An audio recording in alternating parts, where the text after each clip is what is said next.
a beautiful morning. The loch looks deep blue, the sky's light blue, there's wispy clouds. It's like being on holiday, isn't it, John? Oh, you're on holiday, I forgot. I am on holiday. I just about stuck the microphone in my ear. I was going to put my earphone back in, and I actually put the microphone up to my ear, which was a bit strange. I'd been checking my phone to see if there's any messages in, but don't do that when you're just about to go back on air. Yeah, we were just talking about the transmitter and everything, because it's quite a technical setup here today. Normally you go around and show everybody. We're going to do that later. In and out we are going to do that later. And it was just the transmitter, you know, used to have a thing that went up, a telescopic RAM. It was a lighting pole, outside lighting pole, wasn't it? Yeah, that was quite handy. So if anybody's got one of them spare for next year, that would be quite good. And we're also talking about next year maybe getting a big TV screen. If somebody's prepared to sponsor that, to go into the hub, and actually let people have the same as what we have here, which is a great big TV screen. Where you can see what's going on, and that might generate a bit of interest in the hub when people are in there having a cup of coffee even, sitting watching what we're doing on Nevis Radio during the morning. That's all thanks to our friend Rab, who came up yesterday when he was chatting away. He said, why don't you get a radio down in the hub? Yeah, we can do that. Rab Patterson, and he was the man that was responsible for locating the stones on Town Hall Brae around about 1994-95. Rab's been involved with the Scottish for many, many years, and he actually came up with a suggestion. We thought, that's a pretty good idea. Size on the case, so I went in there yesterday. Yeah, but obviously it needs a bit of cash thrown at it, because these television screens, you've got to hire them in or whatever. Find one, yeah. There's a cost involved in that, but if that could be overcome, then I'm sure that would add a little bit more to the trial next year, 2027. We are in certain places on TV screens. I don't know whether they've got them all on. Has Cafe Mara got theirs on today? Do you know, Si? I have absolutely no idea. I don't even know if they're open yet. Oh, OK, fair enough. I know they used to have us in there. I know the college have had it in there in the past. Been in many places. Well, I say you've had that discussion, haven't you? I have, yeah. So that's a work in progress. There you go. We'll have a quick look at the results. We can do that in the van, please. The team in the van, we've got Dan in the van, we've got Robbie on camera, we've got Jack outside doing the outside cameras right now. And I think there's a couple of other people coming down once the buses and things work. But we're going to have a look at those results on the screen, please. Dan, that'd be great. There we are. So I'll just kick off. Here we go. I think, that's the route we're coming on with. Wrong one, Dan. Technical issue. Results. They'll come on in a minute. Hopefully he's managed to tighten Just carry on, John. Just carry on. Just got it. Results after day 5 of the Scottish 6 Days trial. That was the 8th of May. In the lead at the moment is Sherco factory rider Adam Raga, number 136. He's on how many marks? 7 marks lost. George Hemingway in second position on the 125 Beta Synchro. He's also on 7 marks lost, so there's a tie at the top of the leaderboard at the minute. That's going to be interesting. Third position is George's older brother Harry Hemingway, number 228, also on the Beta Synchro, but a much larger capacity one. He's on 10, so he's 3 marks adrift. In fourth position is Jack Peace, last year's winner on the Sherco. He's in fourth position on 13 marks lost.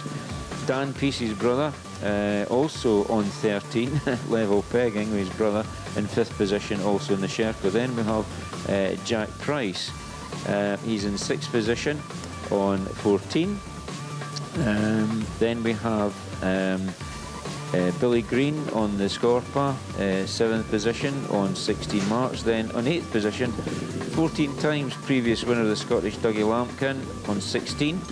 Harry Turner's in 9th position on 16, and in 10th position we have Jack Dance on the John Shutt Gas. He's on 19 marks. Big changes at the top. Very, very interesting, I think that is. Yeah. It's a case of interesting if they finish on 7 marks and they don't drop any today. That's a difficult. What's going to happen today? The pressure's on. I mean, when you're sitting in the lead with 7 marks with a former world champion, George Hemingway's got to sort of keep his cool together. He's a really nice lad, but he's only on a 125. Now, history would be made if George wins it, because that will be ultimately the smallest capacity machine ever to win the Scottish 60s. Okay, that's an interesting one. Before that, it was 1959, the Golden Jubilee Trial, when the late Roy Peplow won on the Factory Triumph Cup, and it was 199cc. So this would be, not will be, but could be the smallest capacity win of all time. And that would be an interesting one. So, and he would also be, I think, the youngest winner. Because I think he's only about 17 or 18. Now, Gilles Burgat was with us yesterday, and I think he won it when he was 19. Yeah. So it could be potentially the smallest capacity win and the youngest win of all time. Hopefully catch up with him a bit later, maybe. Hopefully. Hopefully. I see Jack Dance is just getting ready out there now, 270. Is it worth having a quick chat with him, do you think? Where's Jack Dance? Over there somewhere he should be, I think. My radar eyes are good enough. Lost my number board. Yeah. He's out there somewhere. In case I don't recognise him. Where is he?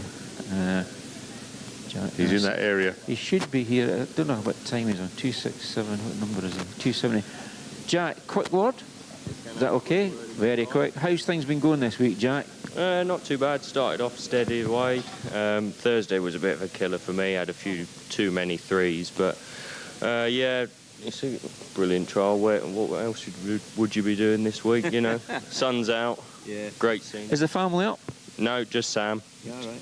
Just Sam. Because your family's well into the trials as well. So anyway, have a good day today, Jack. Thank you very much, and enjoy the rest of your commentating. Thanks very much, Jack. That is Jack Dance. He does a lot of promotions work with Trials Tube, Danny Butler. Danny and Stu Day did the Scottish last year. They found it a bit hard, but the Trials Tube team are coming up to ride the Highland Classic 13th, 14th of June up at Alvia Estate. They're looking forward to it. They've all got bikes allocated to them, twin shock bikes. So Dave Butler, Danny Butler, Stu Day and Ashley Butler are coming up to ride as the Trial Tube contingent. So, and Jack does a bit of work with Steve Colley, the 4 or 5 times winner of the Scottish 6 Days Trial. He's been doing some stunt riding at big shows and everything. Yeah, it's good. And he's got his Trials Guru cap and also gave one to his mum, Nikki Dance. Yeah, but the family's not up this week. But Jack rides for John Shutt. I think John Shutt mustn't be far away. Maybe he's left already. I'm not quite sure where John Shutt Jr. is in the thing. So that was 250 something, wasn't it? Let me see.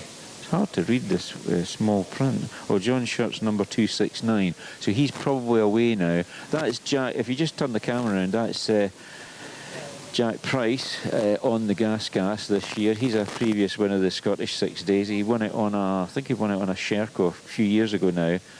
Jack has also won the Scott Trial in Yorkshire, the 2 big ones, the 2 big trials that the Lampkin family always wanted to win. So Jack's just about to number 268, just about to start. You've got Ian Fletcher there, observer number 11, and Mr. McIntyre, number 12.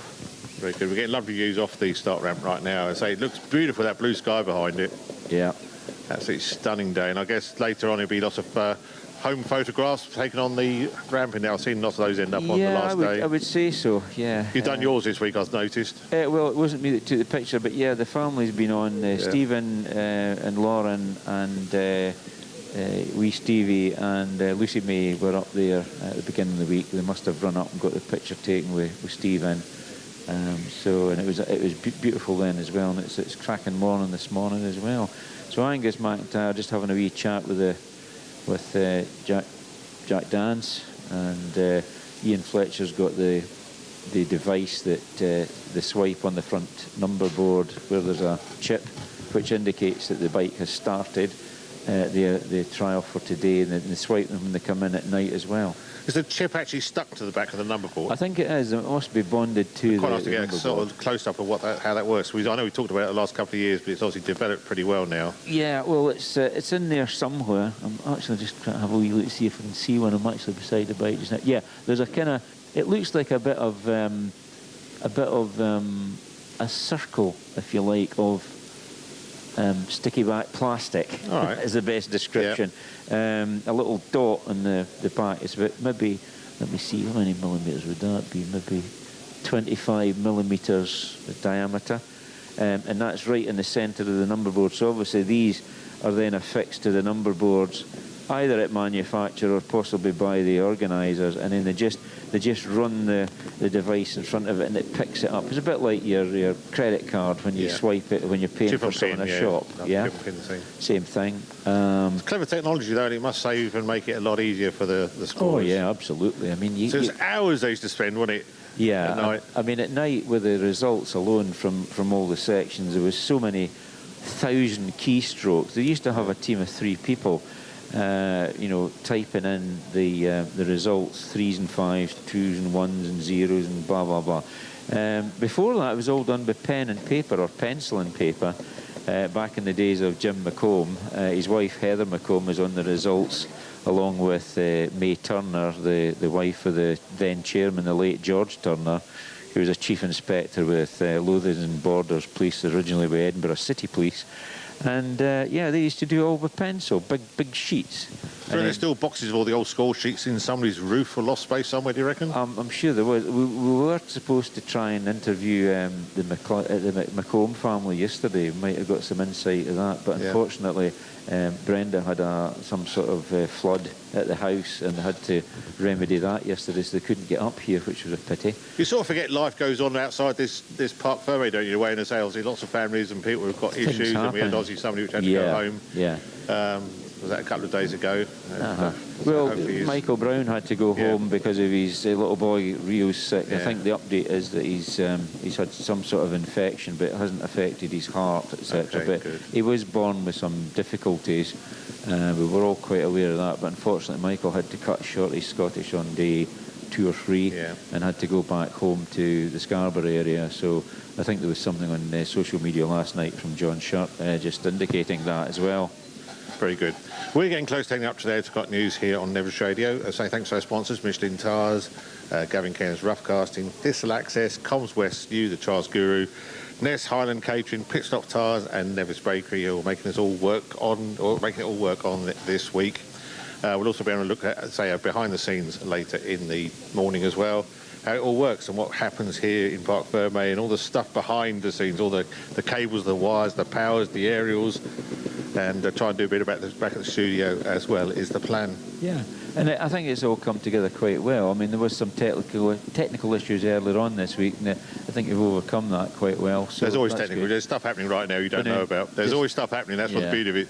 It's like the swan in it. On the top it's lovely, but underneath it's chaos. It's chaos. It's chaos. It's just a case of making notes of what's happened this year, so that next year you kind of don't have that problem. I think that's what you learn from these mistakes, don't you? It's just the way of the world. But it would be nice to get something down in the hub for people as well, and hopefully we can maybe do that next year. We can work on that. So we keep you up to date with the riders. We're here to the very last one leaves, which we reckon is going to be about 12:30, 1 o'clock.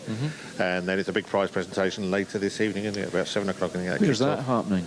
Cool Community Centre. Well, Cool Community Centre, yeah. That's where that's happening. There's Nevis Radio. We'll be back straight after the news at 8 o'clock here on your favourite Nevis Radio.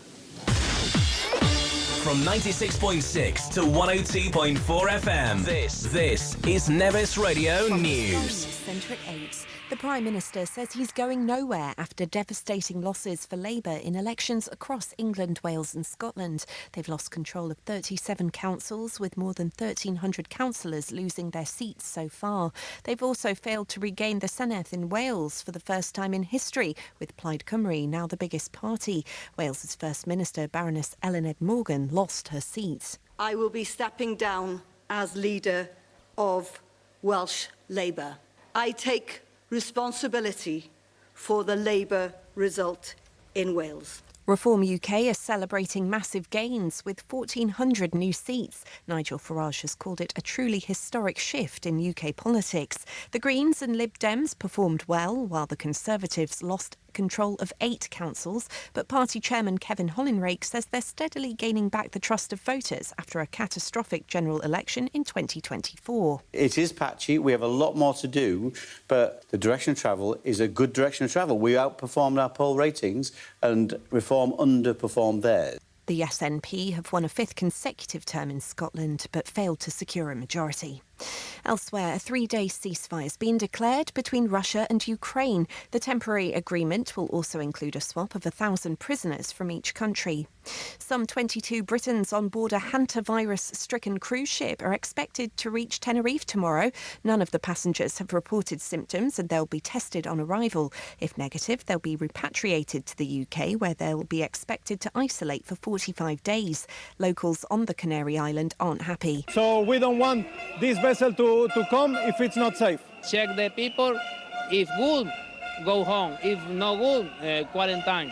And a concert marked Sir David Attenborough's 100th birthday. His 7-decade career was honoured at the Royal Albert Hall last night. That's the latest. I'm Kat Swan. This is D6 of the Scottish 6D trial. Sir David Attenborough, what a legend he is in the broadcasting world, isn't he? Hard to believe he's 100 years old. You wouldn't think so, even the way he still walks and talks and gets around and everything like that. It's he amazing. walks about like a young man. But then better than me. They say that's the way to do it, you know, keep yourself young, associate with younger people, blah, blah, blah. Yeah. But yeah, it's a tribute to him. Don't get me wrong, I mean, he's into nature in a big, big way, and not everything he says I agree with, but I mean, fair enough, he does cover a lot of ground, and his knowledge of wildlife and that is he's just matchless, really, isn't he? Yeah, no, it's just amazing. I didn't realise how much input he had in today when he goes out on sites with them and does stuff. He's sort of still saying, well, why don't you try this angle, why don't you try that angle? Yeah, that's right. It's absolutely amazing, and they sort of give him a script, but then he rewrites the script so it comes as he would talk. That's right, and of course his younger brother was, wait a minute, was it his older, his younger brother? Richard was the actor who was on The Great Escape and everything, who died some many years ago. And Jurassic Park was his best. Pardon? Jurassic Park was his best. That was very, very good. Good actor, obviously, but Sir David Attenborough, 100-year-old, amazing, really. Good, and I know there's a big thing on TV with him yesterday, which was what it's about. Good tribute. Yeah, no, but he's, as I say, still very, very active, and he's not planning to retire, apparently, which is what it's about. Does that mean that he's probably Britain's oldest working man now? Because I know there's a motorcyclist who's actually hit the Guinness Book of Records some years ago, Leonard Valonslow, who made SOS bikes in Birmingham.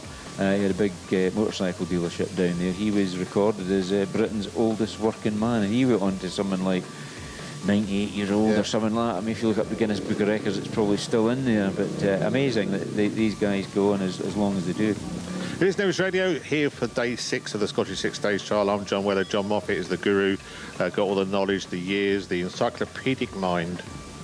Bit of an anorak. Manorak. How about Manorak? Go for that one. Yeah. We've got our Anoraks on right now because it's still quite chilly. It's just about 6.5 degrees down in Parc Ferme. Bright sunshine, though. It's absolutely stunning out there. So beautiful pictures across the loch. We're trying to get you some of those from Robbie, who's out with a camera right now. Yeah. The sort of yachts are just bobbing around very lightly. It's quite a stunning day. It makes it beautiful. You can sort of see why this is the backdrop of the event, why people love it. Yeah, I mean, when you get weather like this up in the Western Highlands, it's absolutely spectacular. That's why people come up on holiday here. But, you know, we've seen it all sort of weathers here. We've seen snow at the Scottish, we've seen rain, wind, all 4 seasons in one day. In fact, all 4 seasons in 1 hour in some cases. But today it's lovely, and really we've been quite lucky this week. There's been a few showers have come through, but nothing compared to some years ago when we had rain for the whole week, etc. And gazebo's taking off. Yeah, exactly. There was one gazebo in the car park managed to flatten itself the other morning, I noticed, but unfortunately it's pretty well destroyed. But everything else seems to have kept well up. But beautiful day today. Fantastic. Absolutely. We'll be catching up with some of the committee as well throughout the morning. Yeah. Start their view on it. Certainly Lee Bremner, he'll be in for his final chat with us around about 9 o'clock. Yeah. And then say anybody else we can grab as they walk past us. It's sort of an ambush area. It's like the lion waiting for his prey. Yeah, don't tip them off. We'll catch some more. If you tip them off, they come in, they sort of run a mile, but you just got to catch them, stick a microphone in front of them. And we also want to clear a space, just put a microphone out in front of people, they just run away. Well, it's good because as somebody mentioned earlier, we're interviewing one of the riders and the relatives are standing watching, and they didn't realise that they can actually watch it later on YouTube there's two ways. There's the cloud mix, I think it's called. Mixed cloud. Yeah, close. Cloud, very close. Mixed cloud, and also YouTube, which is the popular one. TubeU. TubeU. I'm going to give myself a trouble. This is going to make a different word in a bit. I'm not careful. YouTube. Yeah, that's a Scottish word, that. Yeah, you can look at it later on at night. I mean, I was watching yesterday's broadcast live last night just to go over a few things, just to listen in, because sometimes I miss it. If I take my headphones out, well, my earphone out, I don't hear what's going on if John Weller here is doing some interviewing. So I go at night and listen back to it, and it's quite interesting. So, yeah. How was my interviewing? All right, did I pass? Oh, yeah. That's right, I passed. I don't know. See, I don't watch it back. I hate watching myself back. Well, so do I, because I'm such listening to it back is diabolical. Well, it's my accent and the tone. I find myself a bit monomic. Is that the right word? Monomic. I don't know. Anyway, there's a few words. Mono. A bit mono rather than stereo. But other folks say to me, "Oh, you've got a great Scottish voice." Do I? Do you think so? Oh, I don't think so. But anyway, it's the only one I've got. So there we have it. And it's just I get a bit tongue-tied sometimes. Happens to us all. Guy Martin, I interviewed him many years ago at Afford at the motorcycle convention, and I was standing listening to him when he was talking to me. I was there with another guy from Ireland who sadly passed away, George McCann, and the rate that guy can get words out of his mouth, there's no way I could talk as fast as that. It's you've got a certain pace and you stick to it, but Guy Martin, gee whiz, he just blah, blah, blah, blah, blah, and it just comes out. And he's obviously had to think about that before it comes out, his gob. Well, I'm a fast talker, and when I slow it down, it makes me worse in a way. It's very strange, because when I first came onto the Nevis Radio, they said, "Oh, you talk really good." I mean, that's my sort of speed. I'll be talking like that the other way. And then you can't do that. So you're trying to slow it down, but then it gives me more time to think about words, and then you sort of stumble over bits. But yeah, well, that's never had professional coaching. I had voice coaching at one point. Eric Faulkner was telling me when we had a cup of tea that, I think he actually did it live. He actually said that they tried to put the Bay City Rollers through elocution lessons. I thought, what a daft idea that was. I mean, they were a Scots band. People expected them to speak Scottish. But the funny thing was, when I met him to bring him in through security, I said to him, "Are you English?" Because he went, "No, mate, I was born in Edinburgh." And I went, "Oh, right, whereabouts? Gilmerton?" How to offend somebody, Yeah, that's right. It's weird how accents do that. But it's all the accents you get in here. You know, some of the southern, the Devon accents are different from the Welsh lads, and obviously the Scots guys are more common in my area. But, and even in Scotland, if you speak to, say, the likes of Lewis Byron, and Dunk McCall's not riding this week because he broke his foot or something, their accents are different from mine, and mine are different from Fort William. You know, I can almost place people not by streets, but certainly by areas, just listening to them and say, "Are you from Lesmahago, Benny?" Regional dialect. Yeah, regional. Aberdeen, that's one I struggle with. Oh, that can be difficult. I've got to listen very careful to proper Aberdeen. That's one of my hard ones. That's one of my Murrayshire, yeah. Right, well, I think we've got a tune lined up for Dan, is that correct? Yeah, we do. So it wasn't what I put in. I noticed he's probably logged in and changed it. Okay. But yeah, I believe. Oh, hang on a minute, it's disappeared. Someone's changing things. It's not me. No, I believe Dan's changing his song because we have that technology now. Yeah. But yeah, so are we? I don't know. Is he going to give me a thumbs up for that? I mean, because it's going to play when I do the weather. Okay, I got a thumbs up. We're good for that. So you ready for some weather? Yeah, that's perfect. Today's weather on Nevis Radio, brought to you by Thistle Access. Basically, it's going to be nice, dry and sunny and bright and sunny. That's what they're saying here. A few light showers breaking out, these mainly over the hills and the coast. Light to moderate northwesterly winds, and temperatures getting up to around 11 degrees centigrade. Tonight, a few more showers will continue across the north throughout the evening and into the early morning. It will be dry elsewhere with clear periods, frost developing under lengthy cloud breaks, with temperatures dropping to around 3 degrees centigrade.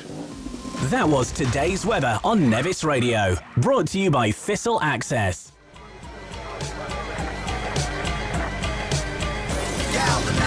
Trajectory and balance look good. You confirmed to go for orbit. Over.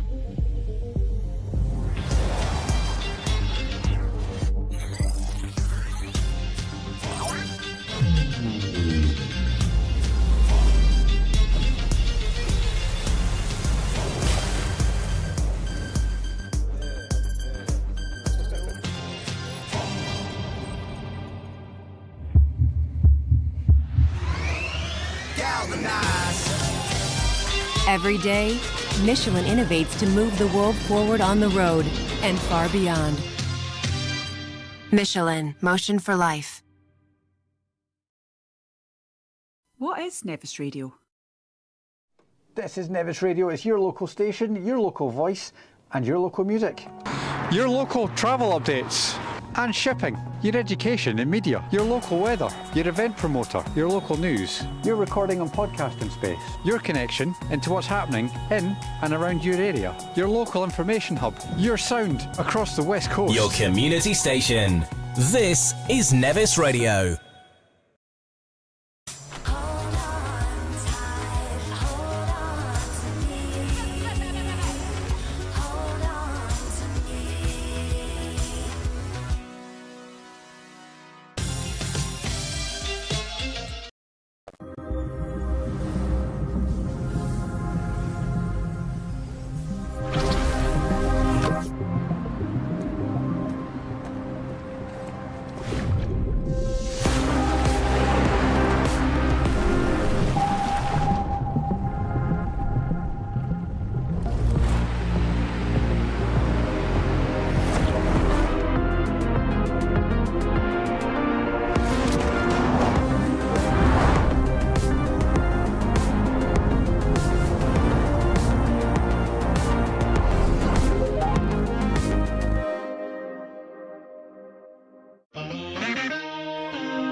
So I make it harder. Don't hold back. If you think about it, so many people do be cool and look smarter. Don't hold back. And you shouldn't even care about those noses in the air and the crooked stairs. Don't hold back. Cause there's a party over here, so you might as well be here with the people care. Don't hold back.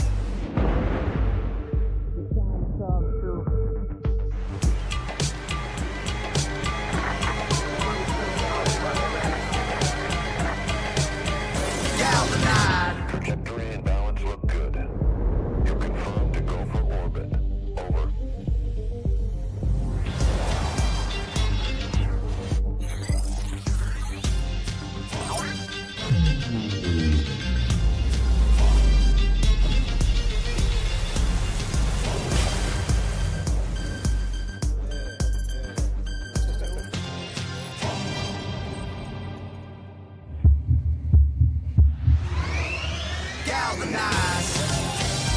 Every day, Michelin innovates to move the world forward on the road and far beyond.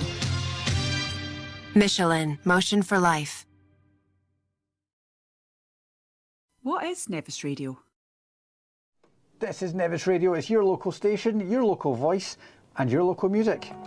Your local travel updates and shipping, your education and media, your local weather, your event promoter, your local news, your recording and podcasting space, your connection into what's happening in and around your area, your local information hub, your sound across the West Coast. Your community station. This is Nevis Radio.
so I make it harder. Don't hold back. If you think about it, so many people do be cool and look smarter. Don't hold back. And you shouldn't even care about those noses in the air and the crooked stairs. Don't hold back. Cause there's a party over here, so you might as well be here with the people care. Don't hold back.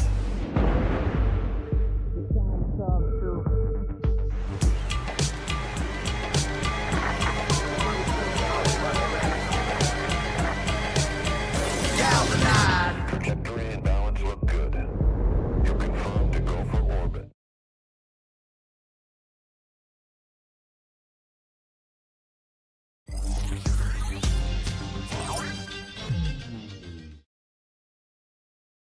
Trial, an event that started way back in 1909, believe it or not, when it was a 5-day trial that went all over Scotland, and it did so for many years in the 1920s.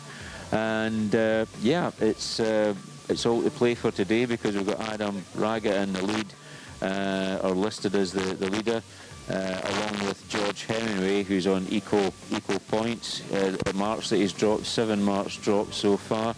And as I said earlier, if it does go George's way, which it could do, I suppose, he would be the youngest winner of the Scottish 6 Days trial, and also on the smallest capacity machine, which is a 125cc Beta Synchro. So that would be a bit of a mark in the history books. So it'll be interesting to see how that goes.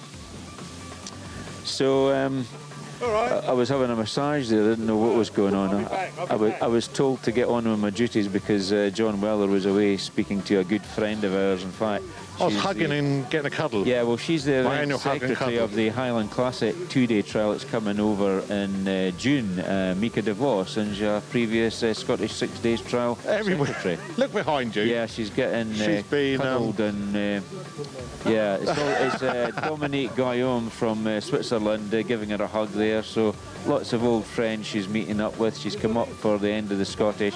She's actually getting training from Fergus Gray on the new system that they're using for scoring that we're being loaned from the Edinburgh District to the Inverness District motorcycle clubs. So that's very good, and so thank you very much to Fergus Gray. We hope to maybe have him in the car park later this morning. Did you enjoy your public broadcasting music? Enjoy that? Yeah, public broadcasting, public service broadcasting, recording the industrial life of the United Kingdom over the century. Great tunes that they put out. I haven't heard that one before. I don't know what it's called. About the coal industry in Wales. Coal industry in Wales, yeah. They've done Spitfire, they've done Space Age and the Space Race. And yeah. Spitfire's your favourite, isn't it? That's my favourite one, is Spitfire, right? That's my favourite too. They also have the Night Train as well, which was Dr. John Grierson, I think, was made the night run with the mail trains, and they use the intercut film footage in their production. It's great. Well, we've got a challenge for Si to actually produce one with our voices onto the 6 Days trial and put a soundtrack to it, haven't we? Yeah, a sort of rapper. Yeah, a rapper one. So there's a challenge for your side. There's a good one I could give you a good one for the Scottish 6 Days. It was old footage that I've actually just got on a USB stick. The old films that were made by George F. Simpson, the chairman of the Edinburgh District Club, and the commentary was put on years later by the late Johnny Graham, Clerk of the Course. And there's a bit in it that would actually be quite good because it's Stony Brae that Nick Jeffries was talking about on Monday down in Perthshire. And the bit where they have Stony Brae, there's 2 bits in it that stand out to me. Johnny Graham said, well, some of the riders go up Cockany and others go up Speedway style. And I thought, that put to a rapper style. And I actually started singing it in my head at one morning. I don't know why. It just came into my mind. But it's just certain people's voices, and Johnny was very much just outside Edinburgh. I think he was from the sort of Dalkeith sort of area, East Bank and Bonnyrigg. And he had a very interesting accent, very clear. Everybody knew what they were being told, and he was the Clerk of the Course. And it's on this USB stick, and it's old 1947, 1951, 52 Scottish 6 Days black and white films, and they're really good. So there's a challenge for you, Si. He's fallen asleep, hasn't he? Nah, I'm plotting. There you go. Are we all technically sorted now? Are we back up and running in full speed? I think the short answer is, at the moment, yes. We've had a few technical things with bit rates this morning. But I think we've got it all figured out. We don't know why. Something seems to have changed overnight. Yeah. No one's touched nothing, but something's changed. But Weird, isn't it? I think we've got it back to where it should be. It is absolutely weird. Yeah. I know you've now got a sort of earthing wire down here that you didn't have before, is that right? Yeah, that's helped. That's helped certain noises. Stuff you don't expect. Yeah, well, there you Stuff have you it, don't expect. unexpected, Now, you sort of bringing new machinery, and that affects with other things. It can affect with the microphones, can affect with the transmitter. But so we're going to go in the ins and outs, probably sort of after 11 o'clock today, and have a wander around and see what we are doing, how it works. So the footage just now is showing the actual secretary's caravan cabin. Yeah. This is the metal box we've been talking about all week. We're behind it, and that's why we sound doesn't like going through it. Microphone signals. You can see signals. the thistle access trailer in the background here where Dan does all the technical stuff. We're here somewhere. We're there. All down. Yeah. We're not swapping to Switzerland this week, are we? No, that's right. No, we normally cut over to Switzerland to Bernie Schreiber, but he hasn't been listening in. He was listening to Gilles Burgat's interview yesterday. Gilles and Bernie were brothers-in-law at one time because Bernie's first wife was Gilles' sister. He's now married to another lady, and they have a son, Daniel, who's about 7'5" in height. And Bernie's listening in this week because he's had some other commitments to look into, and he's been unable to come on this year. But he is actually coming to Scotland in June. He's riding the Highland Classic. He rides in very selected events nowadays, and the one that he's tended to come back to year after year so far has been the Highland Classic. So I'm lending him a bike for that. It's the British 4-stroke edition, and Nick Jeffries is the guest of honour. So I've allocated Bernie number 79 this year because it was 1979 that he won his World Championship on the Comerford's Bultaco. Not with a factory contract, but with a Comerford's contract. And he's riding round with Mick Grant, 7 times TT winner, and Nick Jeffries, 2 times TT winner and Manx Grand Prix winner. So I think they'll have some fun across at Alvey Estate near Aviemore.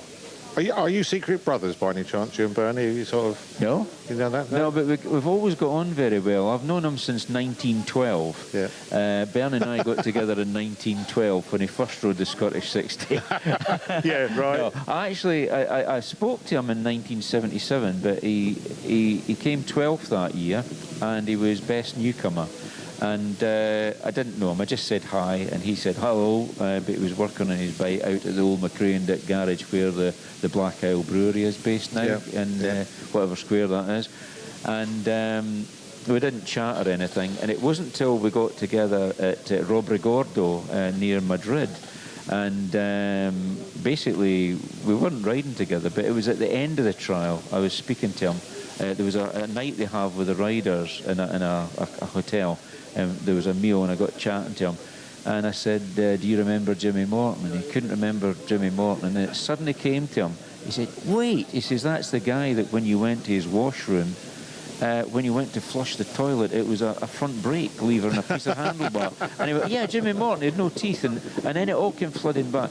Weeks later, months later, he sent me pictures of him with Jimmy Morton and some motocross guys taken in Sorn in Ayrshire, and it all came back to him. But no, I've known Bernie since about, when he rode the Robrigordo, it would be 2008. And at the end of the trial, he was sitting on his bike looking quite glum. I said, is something wrong? He said, yeah, I've got a plane to catch back to Zurich, and I got this Bultaco to wash. And I said, well, I'll tell you what, it's Carlos Bosch's bike. I know the bike. I said, I know the guy who owns it. Jump off, leave the bike, and I'll power wash it for you. We did,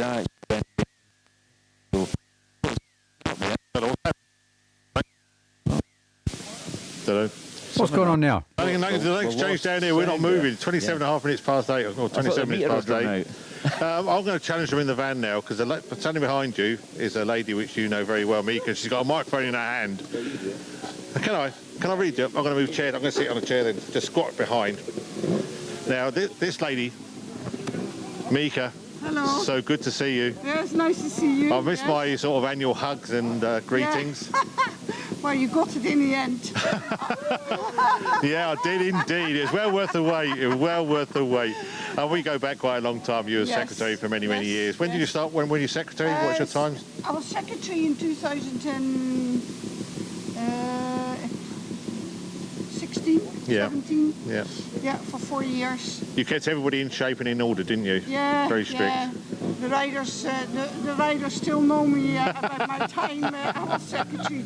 And then, of course, before I was secretary and after I was secretary, I did the final time control. Yeah. And I had to keep them in shape. I retired last year. It's just the body doesn't really want to do what the mind wants to do at the moment. So I thought I'll come up for 2 days and just spectate a bit and see all my old friends and get my hugs and kisses, and then I'll see what I do next. Well, so we're going to challenge them in that van there, because in there they can type your name. Now, you tell them what your name is, and it should be here on the screen. This is going to be fun. Okay. Here we go, Dan. This one's for you. It's Mieke Yeah. Vos. Mika? Mieke. How's that spelled? M-I-E-K-E. Yeah. And the surname? That's it. Yeah, you see. See, I love putting a challenge in there. Yes. Here we so you lost cutting and pasting off of spreadsheets, but that's not on there, so that's pretty good. I'm not in the program anymore. I know. I know. So what are you doing? You're just coming up to have a look around today? Is that the idea? Well, my daughter had another baby 2 weeks ago, Oh, my so goodness. I kind of wanted to stay around about because she's in her early 40s. And there's 2 other kids, so mommy had to be around if things were not going as it should have been going. But everything went fine. She had a normal birth. She's up and about, so mommy could go away for a couple of days. And I thought, well, I'll just go on Friday. And I'm still, although I'm nearly 71, I'm still tutoring. It's just a number, you and your maths. I know. So you know your numbers and your maths. You see where that went? I know. I still do some tutoring, and Yeah. I keep myself busy with my hobbies. I still sew and crochet and stuff. Yeah. And then I've got 7 grandkids, so that's plenty to look after. That keeps you well busy. And of course, you're still involved with the trials where you're going to be working with John in a few weeks' time. Yes, the Highland Classic today at Alfie Estate. I'm the event secretary, so yes, I'll do the signing on and the signing out, and I do the results. And I've just been to see the results man from the 6 days. He's changed the program, and it makes my life so much easier. So I have seen some ins and outs, and yeah, I have to work on it. But Parc will be in the background doing the stuff on the computer, so I'm not confused. Because that has changed so much, hasn't it, these days? It's just, yes. It's amazing. So, yes, and even he showed me that I can do the signing on a different way. I can do that electronically, so I don't even have to have all these sheets for signing on. I still check all the licenses, but I can do it all electronically, and that makes a big difference. Yeah, amazing stuff. It's good to see you. I enjoyed the hug. I'll get one more before you go, I know that much. So I normally say, you're here on the Friday, don't you, as well, sort of down at the gate there. Big hug from Mika, and then one before we go as we leave the Parc Ferme. Yes. It's always good. And I'm not the only one, because there's a queue of guys. As I came up, you were mobbed.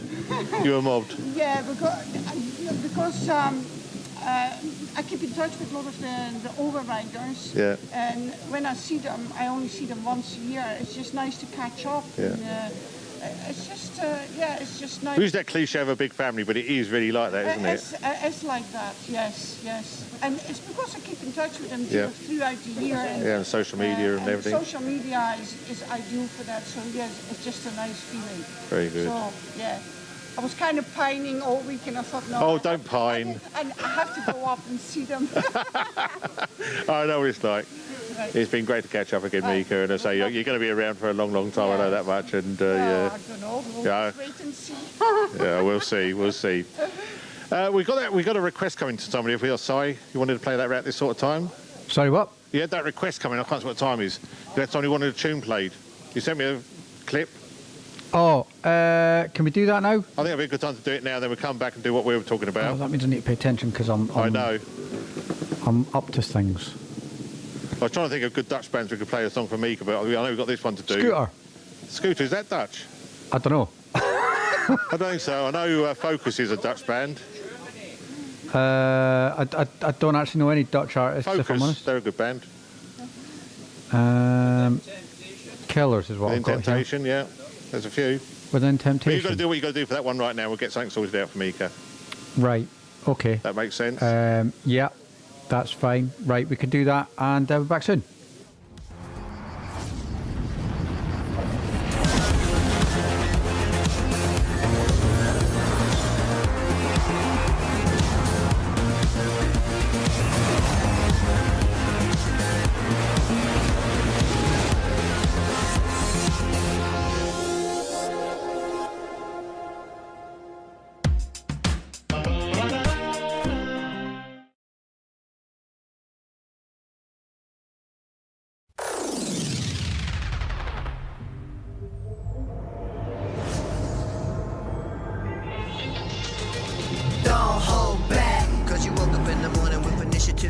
so I make it harder. Don't hold back. If you think about it, so many people do be cool and look smarter. Don't hold back. And you shouldn't even care about those roses in the air and the crooked stairs. Don't hold back. Cause there's a party over here, so you might as well be here with the people care. Don't hold back.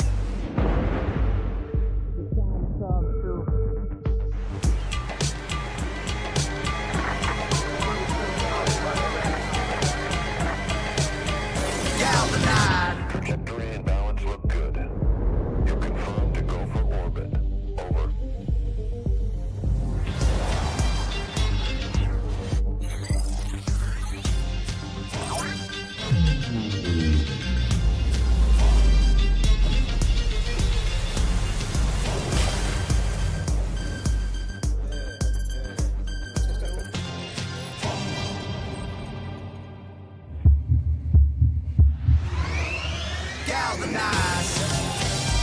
Every day, Michelin innovates to move the world forward on the road and far beyond. Michelin, motion for life. What is Nevis Radio? This is Nevis Radio. It's your local station, your local voice, and your local music. Your local travel updates and shipping, your education and media, your local weather, your event promoter, your local news, your recording and podcasting space, your connection into what's happening in and around your area, your local information hub, your sound across the West Coast. Your community station. This is Nevis Radio.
So I make it harder. Don't hold back. If you think about it, so many people do be cool and look smarter. Don't hold back. And you shouldn't even care about those roses in the air and the crooked stairs. Don't hold back. Cause there's a party over here, so you might as well be here with the people care. Don't hold back.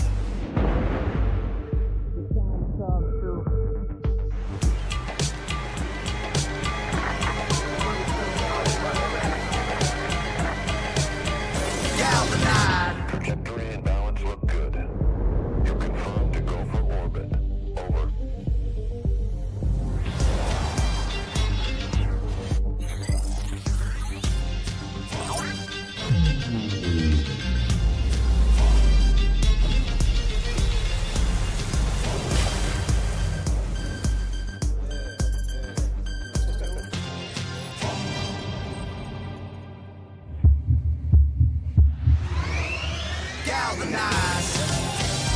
Every day, Michelin innovates to move the world forward on the road and far beyond.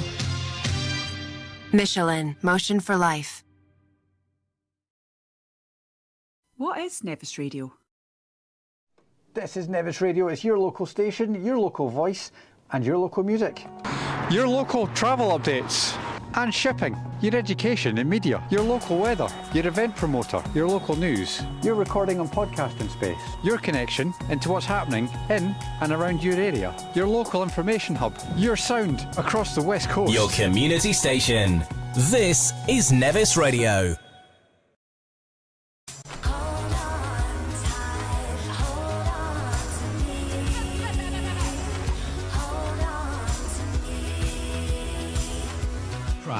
Day 6, the temperature's climbing down. It was about 3 degrees, just under 3 degrees when we started here at 7 o'clock. It's now reaching 22 degrees down where we're sitting right now. I mean, that's a huge climb. 22? It's 22 degrees centigrade down here. Nah, that's got to be that clock in the sun, because my dome does that. No, well, we're sitting in the sun. We're in front of the clock where the sun is, so no, that's right. On my back at the moment, I can actually feel it. I've taken the coats come off, my thick anoraks come off, and we're sitting here, 35% humidity, and 8:39 and 47 seconds. If you're wondering whether this is live or not, it's certainly live. Dan says it's still cold in the trailer. Well, Dan should open the door and get the sun in. Yeah. Right, That's now, you said something a short while ago. Yeah. You ready? Right, what are you talking about? John's not listening, I don't think. Is he not? Right. Grab his attention. Right, come pay attention. Come and sit down, dear. Stop flirting. Yeah, I know. You get what you paid for. Come on. Right. Simon's speaking to us. You need to be careful what you wish for. All right. Check this out.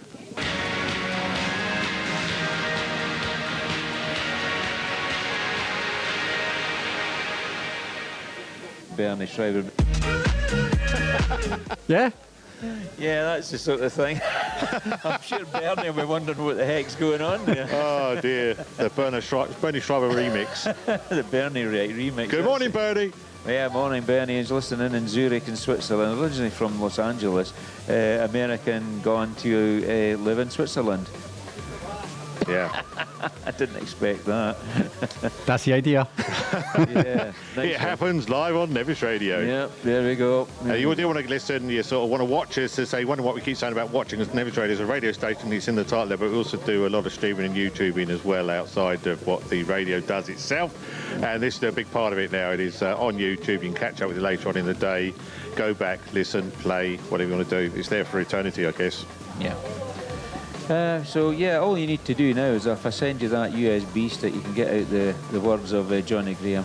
Some go up Kokani, others go up Speedway style. That's what it's about. There you go. At this time of the day, we do a chatting a bit earlier on. We do kind of a reflective moment. We normally do thought for the day throughout the week. Yes. And we're just sort of chatting about sort of people which aren't here anymore, which can't attend the trials for various reasons. Yeah. And we're sort of going to play a tune, but I know there's a few names you'd like to mention, which is sort of big in the sport. Obviously, the well-known ones probably come to mind a lot easier, but I'm sure that there's people that have come up to the Scottish 6 days for many years and they're either not able to come up now due to illness and infirmity as it happens, and also those that are no longer with us, unfortunately, they've passed away. But this year we lost two former winners of the Scottish 6 days trial. We lost the 1955 winner, that was Jeff Victor Smith, MBE, who was latterly living in Wisconsin, but he was born in Colne in Lancashire, and as I say, he won the 1955 trial for BSA on the 500 Gold Star, but he was also 2 times World 500cc motocross champion. So we're thinking about the Smith family, and also the Lampkins, who have made this trial and the Scott trial in Yorkshire their trials over the years. The Lampkin family, we have Dougie riding this year, plus William, James and Alfie. But Arthur John Lampkin, the man who started off the Lampkin dynasty, winner of the trial in 1963 on the BSA C15, sadly passed away as well, just a couple of weeks before his teammate Jeff Smith died. Both rode for BSAs and both travelled Europe together. Jeff Smith used to ride under number 4 and Arthur Lampkin rode under number 5 when they were doing motocross. So we're thinking of these families now, plus all those enthusiasts that have come up to the Scottish 6 Days trial year on year that no longer are able to come. So we'll be having a wee think about that in the next wee minute or two. What I'd do the same to my dad. Yeah, of course. Your father passed away, and he was cremated on Thursday, and I know that you had a reflective time yourself, and it's a very difficult time when you lose a loved one, especially a parent. I've gone through that twice, so I do appreciate the heartache it can cause. Yep. So we're going to play Run Rig this day. Just sit back, think about people which aren't here anymore. Yep.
So I make it harder. Don't hold back. If you think about it, so many people do be cool and look smarter. Don't hold back. And you shouldn't even care about those noses in the air and the crooked stairs. Don't hold back. Cause there's a party over here, so you might as well be here with the people care. Don't hold back.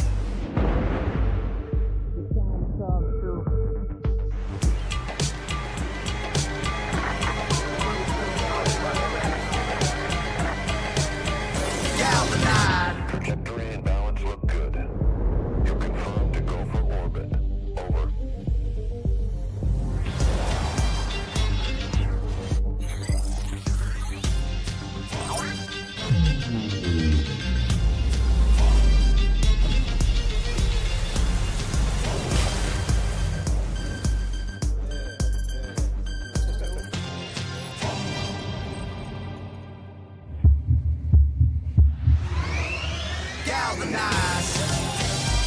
Every day, Michelin innovates to move the world forward on the road and far beyond. Michelin, motion for life. What is Nevis Radio? This is Nevis Radio. It's your local station, your local voice, and your local music. Your local travel updates and shipping. Your education and media. Your local weather. Your event promoter. Your local news. Your recording and podcasting space. Your connection into what's happening in and around your area. Your local information hub. Your sound across the West Coast. Your community station. This is Nevis Radio.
6, they moved me out of the sun. I was basking in the sunshine where our little desk is, and we sort of come into the front of the advertising banner, is the best way I can put it, where all our people which send sponsors should help us put this show on each and every day this week.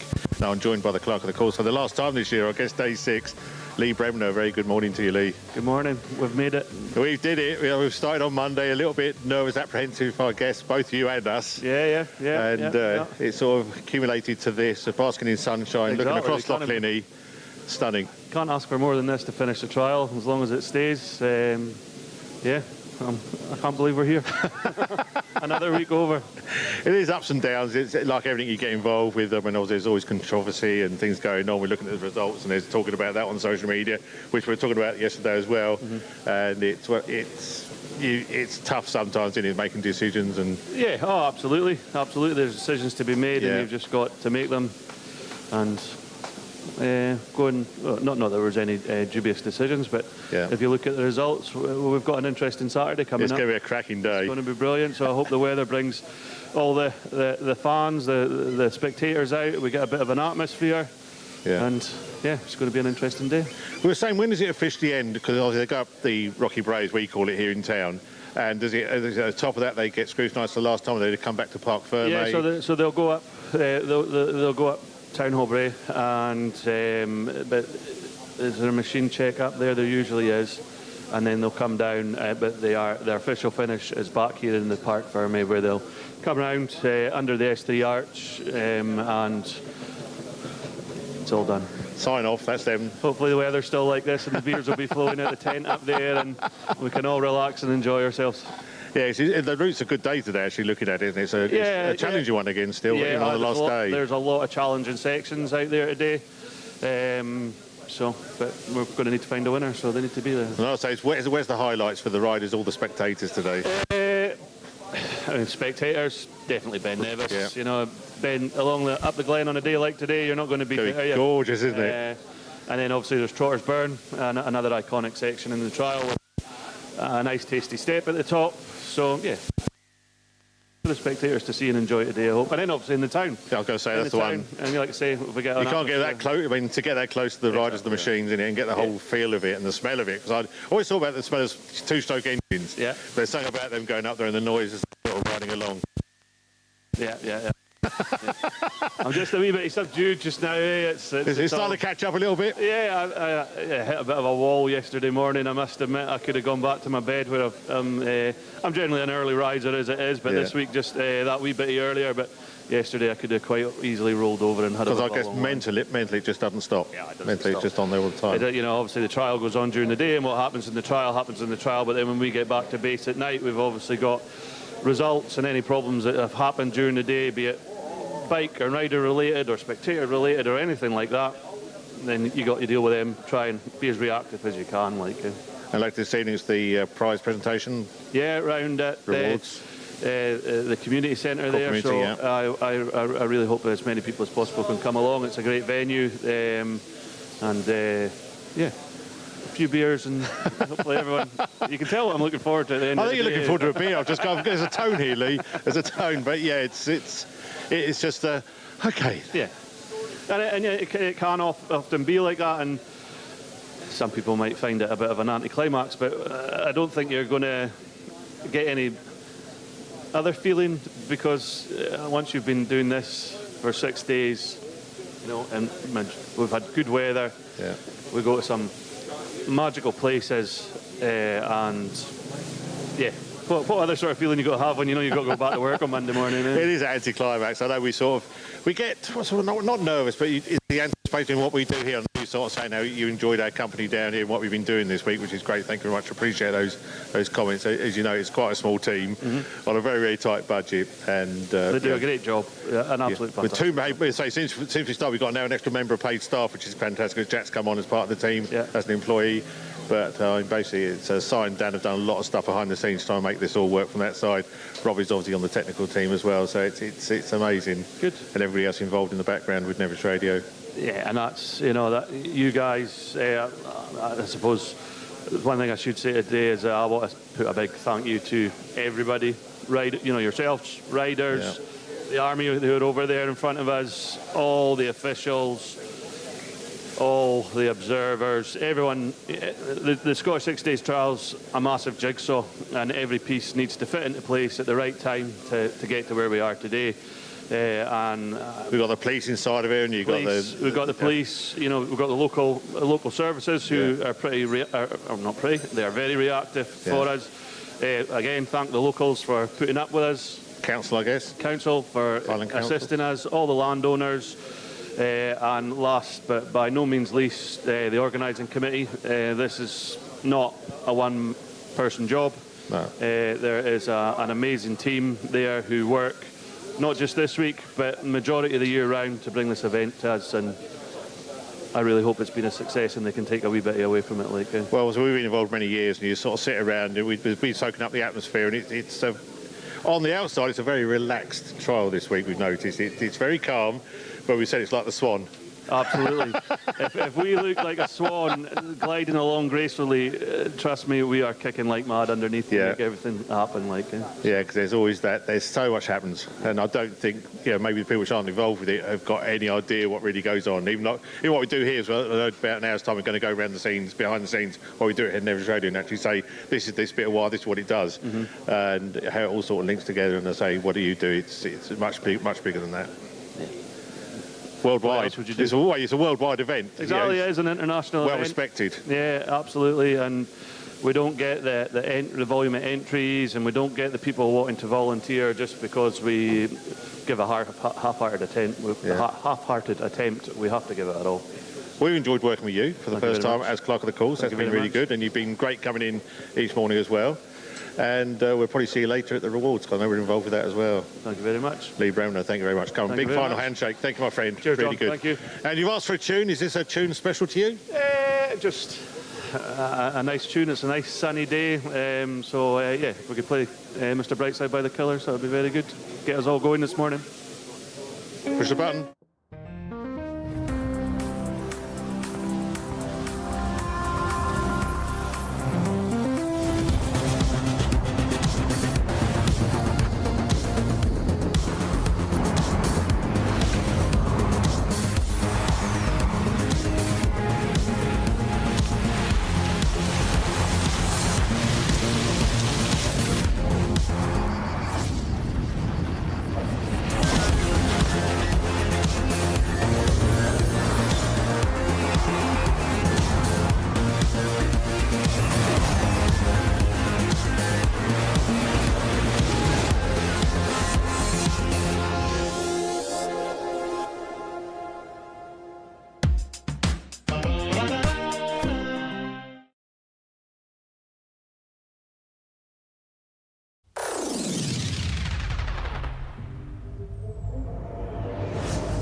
So I make it harder. Don't hold back. If you think about it, so many people do be cool and look smarter. Don't hold back. And you shouldn't even care about those roses in the air and the crooked stairs. Don't hold back. Cause there's a party over here, so you might as well be here with the people care. Don't hold back.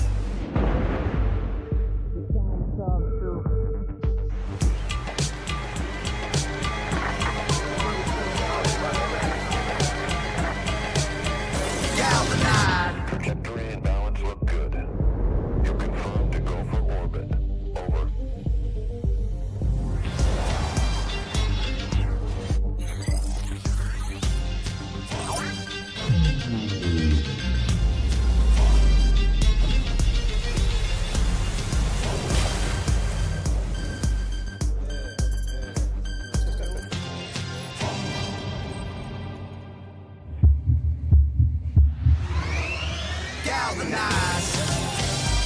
Every day, Michelin innovates to move the world forward on the road and far beyond. Michelin, motion for life. What is Nevis Radio? This is Nevis Radio. It's your local station, your local voice, and your local music. Your local travel updates and shipping. Your education and media. Your local weather. Your event promoter. Your local news. Your recording and podcasting space. Your connection into what's happening in and around your area. Your local information hub. Your sound across the West Coast. Your community station. This is Nevis Radio.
To move, so I make it harder. Don't hold back. If you think about it, so many people do be cool and look smarter. Don't hold back. And you shouldn't even care about those noses in the air and the crooked stairs. Don't hold back. Cause there's a party over here, so you might as well be here with the people care. Don't hold back.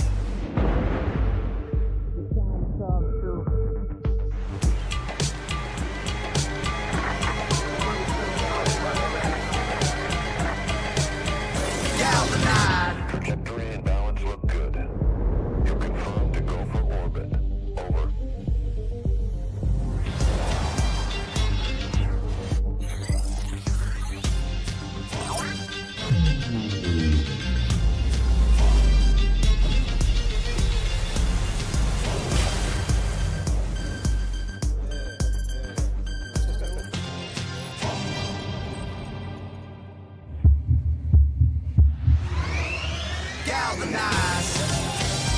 Every day, Michelin innovates to move the world forward on the road and far beyond. Michelin, motion for life. What is Nevis Radio? This is Nevis Radio. It's your local station, your local voice. I'll try and grab your his local attention music. because Mr. Moffat's got a little bit way. He's been chatting. He's like a magpie with something shiny. Oh dear. So it's lots of stuff to talk about, which is quite interesting. All right, you take care.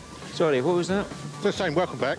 Your chair's over there. My chair's gone, so I'm having to stand at the moment. Yeah, we're just deep in conversation there with the Clerk of the Course, Lee Bremner, and DK, David Klein, who's, funnily enough, it's a strange thing. We don't normally get this in trials. He lives in Hawaii. He's from America. He's a doctor of chemistry. And he came over and offered his services. They only used them for one day, and he said, "Hey, I didn't realise. I apologise." He said, "They don't need people to staff this trial. They already got people." I said, "No, that's not always the case. You know, some years they struggle to get officials at this event." I said, "So don't run away." But he's come over from Hawaii. He rode the pre-65 with a Triumph Twin. It broke down, so he only got 3 sections in. So he was a bit disappointed at that. Came to the Scottish, was used for one day, and then his services were no longer required. And he's hanging around till the Highland Classic 2 days. Is he really? All the way from Hawaii. So he's away back down probably later today or tomorrow with Dan Clark. and he's very friendly with you and Nike. So we'll probably have a quick word with him, can we? Or are we You can do that very quickly, yeah, you can do that. Yeah, have a quick word with DK. His real name is David Klein. David, you've come all the way from Hawaii to join us here at the Scottish 6 Days. You managed to get 1 day in on the Parc Ferme doing some officialing. Yes, it was good to help out, but these guys have got great crews. They really didn't need me, but they let me in and help them where I could. We've done this way, the light's right in the middle of his head. Okay. It's all right. Yeah, didn't need you, sorry. Continue. So it was good to help, and then I showed up at a section where at the Grey Mare, and they needed help trying to get people in to take the easy path out rather than going to that very narrow waterfall section. Yeah. So I was trying to get them to go through. Of course, everybody wanted to give it a shot, and that really clogged the place up a bunch. Yeah. Now you're no fool. You're a doctor of chemistry, aren't you? That's true. And what do you do for a living? My PhD in chemistry was from the University of Hawaii at Manoa. And I've done all types of chemistry along that path. Environmental chemistry. I ran the Chemical Terrorism Response Lab for the state of Texas. Then I was hired as a professor of environmental toxicology at Texas Tech University. I retired from there, and now I'm back in Hawaii, and I run 5 human clinical labs across the United States as their director. Now, where were you actually born and brought up? Was that the States? I was born and raised in Texas. I'm a 6th-generation Texan, actually one of the sons of the Republic of Texas by heritage. Yeah, great.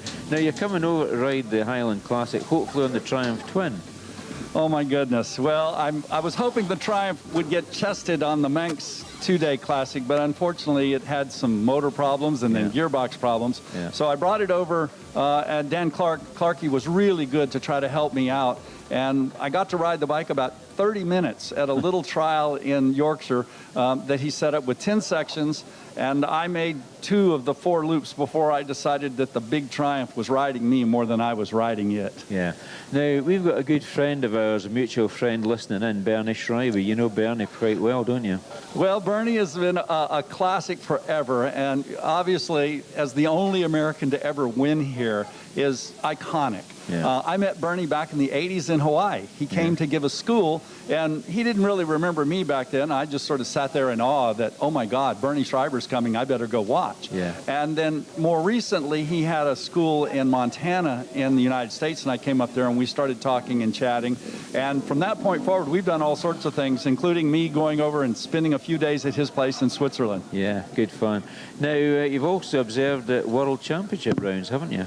Yes, I observed in Rhode Island in the States this past year in 25, watching and trying to help out in the sections there. So that was really pretty interesting as well. And you were wearing your Trials Guru VIP cap as well. Absolutely. I did get it a little sweat stain. Bernie got mad. He's like, you ruined it. Because, you know, Bernie had 3. He had a red one, a white one, and a gray one. So I just stole the red one, right? Well, you see, he's the only man in the world who's actually got all 3. And there's no man more deserving than our little buddy Berner. So there you have it. So anyway, you're going just to enjoy the trial today, and then you're heading down to Yorkshire after this, are you?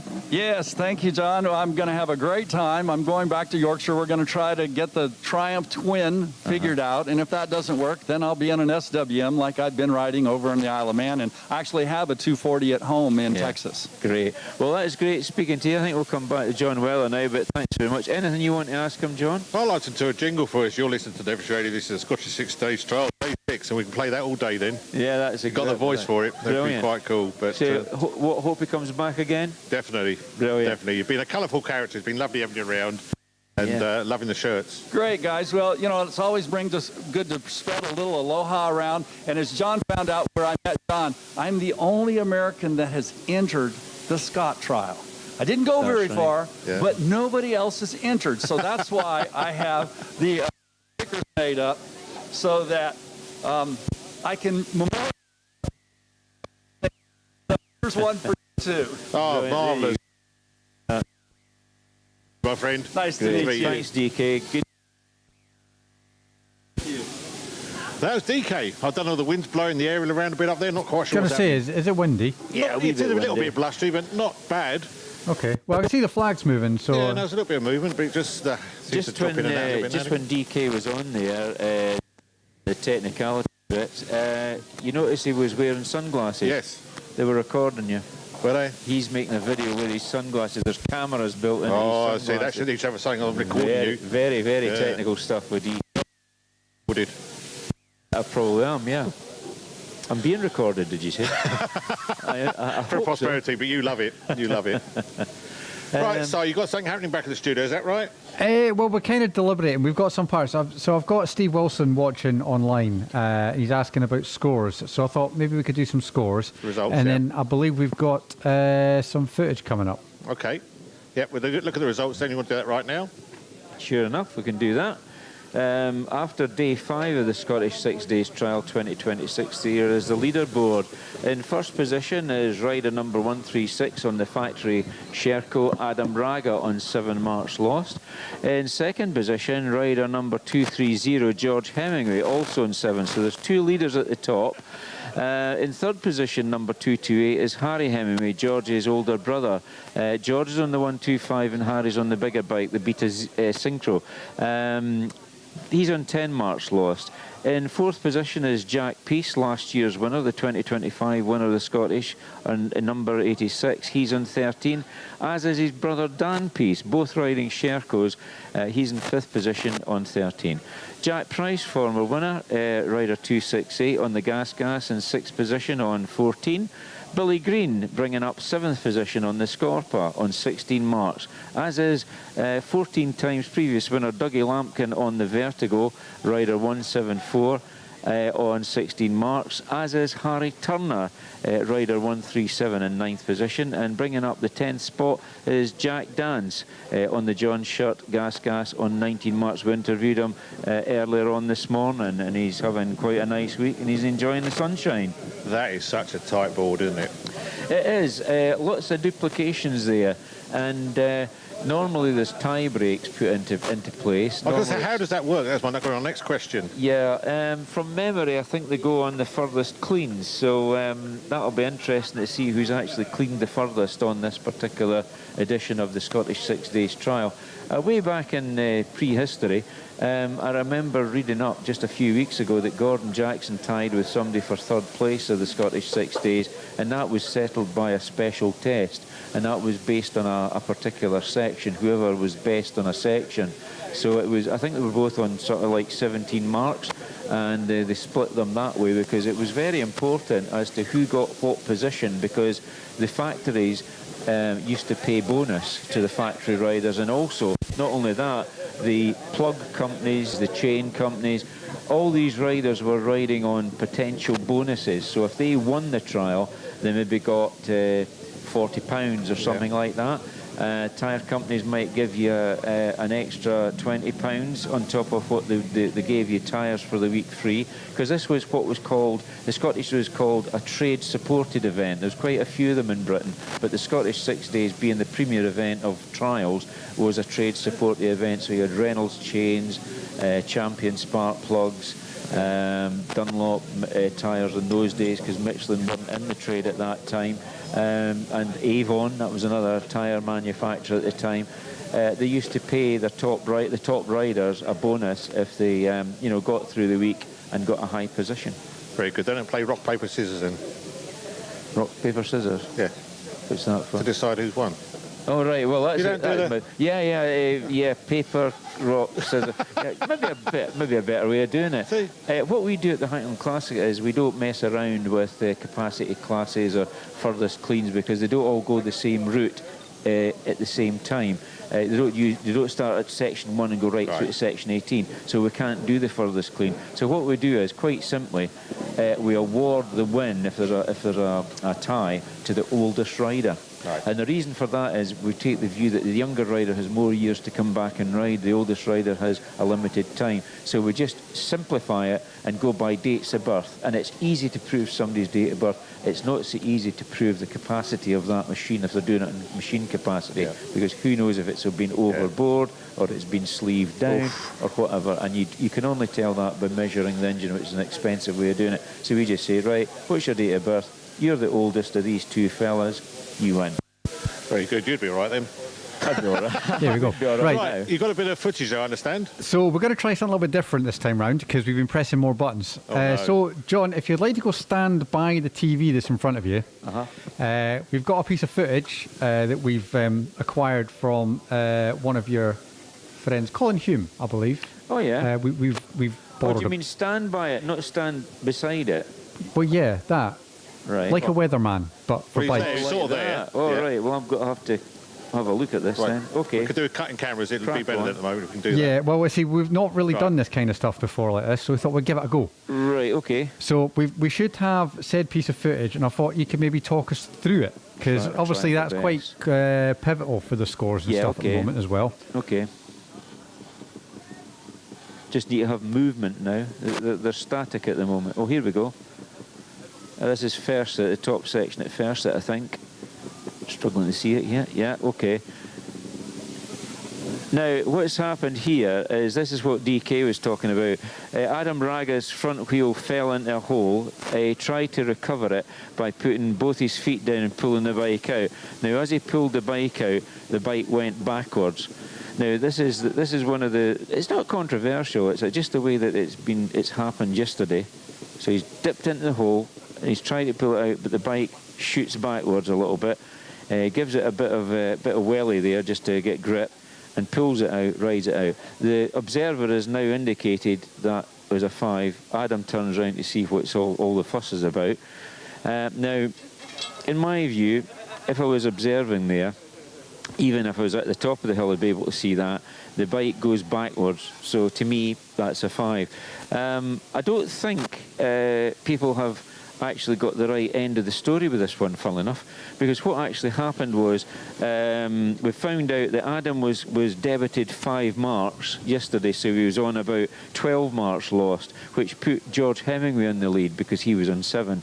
And then later on that evening, when the results were refreshed, it came on to what we've got this morning, which is Adam Raga on 7 and George Hemingway on 7. But that was because not all the cards were in and there was delay. And Adam had been debited with 5 marks incorrectly. I don't think it had anything to do with that section having 5 marks or a clean, you know, because he'd either have to clean that section, which he clearly didn't do because his feet were down. So that was 2 marks lost anyway. I think it was a case of people had maybe wrongly assumed that he'd been debited with 5 marks and had taken it back from him for the top group of top section of Ferme. I don't think that was the case. I think there was maybe, you know, people were reading too much into it. But as I said earlier, people commenting on social media is fine as long as it's kept in a sort of ethical manner, let's say. Too many people nowadays on social media get carried away with various things, you know, political stuff and all that jargon. Don't mention politics. But the fact is, with the Scottish 6 Days trial, it's easy to criticise a score if you're not there. Yeah. And I've always said, well, look, I wasn't at the section, I can't really comment because I didn't see it happening. Oh, but look at the video. Yeah, look at the video taken at a certain angle. We've got cameras all over the place here, taking things at different angles. And sometimes it's easy to see me maybe stretching down and touching something here, but you can't see it from over there. Yeah. And this is what happens. The observer stood at the same place for about 8 hours each day, but at least he's standing in the same spot and he can hopefully see the whole section. But taken at different angles, you know, that bike definitely moved backwards, but would it be possible where the observer was standing to actually see the bike reverse? That's the crux of it. And it's one man's viewing of that section that counts. I had it back at a World Round, and it actually involved Adam Raga, and it was at Anachmore at Leaderboard. It was a few years ago now. It was a World Championship round, and he came up the big rock at Leaderboard just after you come under the bridge. His minder was standing on the top of the rock, and the minder put his hand out as if to grab the forks to pull him up. And there was 4 observers there, and I was the one that was marking the scores on the punch cards and on the big master scoreboard. And Adam came up and says, "What's that? What are you going to?" I said, "Wait a minute." And I run down the section, spoke to and they're going, "Oh," and they're all sort of having a wee discussion. I says, "Right, who was watching them?" And 2 of them watching. I says, "Did you see the minder grab the forks?" Yes or no? No.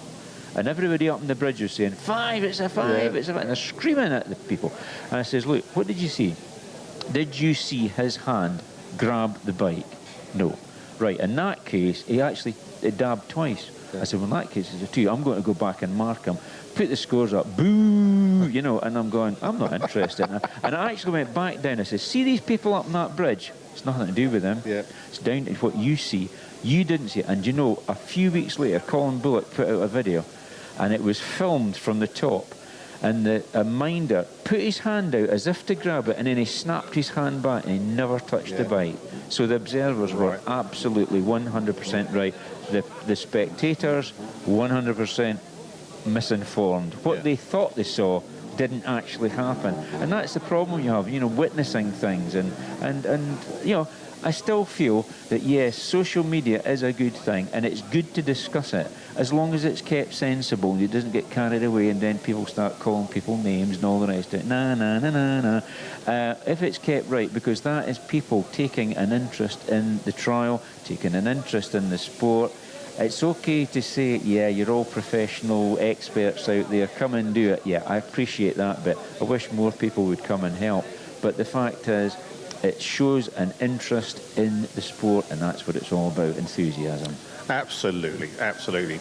You're watching our pictures. We're in Parc Ferme with Robbie on the camera at the moment and getting some hectic scenes out there. It's got quite busy out there, isn't it? Yeah, we just got 92 there. That's Jamie Galloway. He's riding in the World Championships nowadays. He's getting ready for the next round of the British Championship.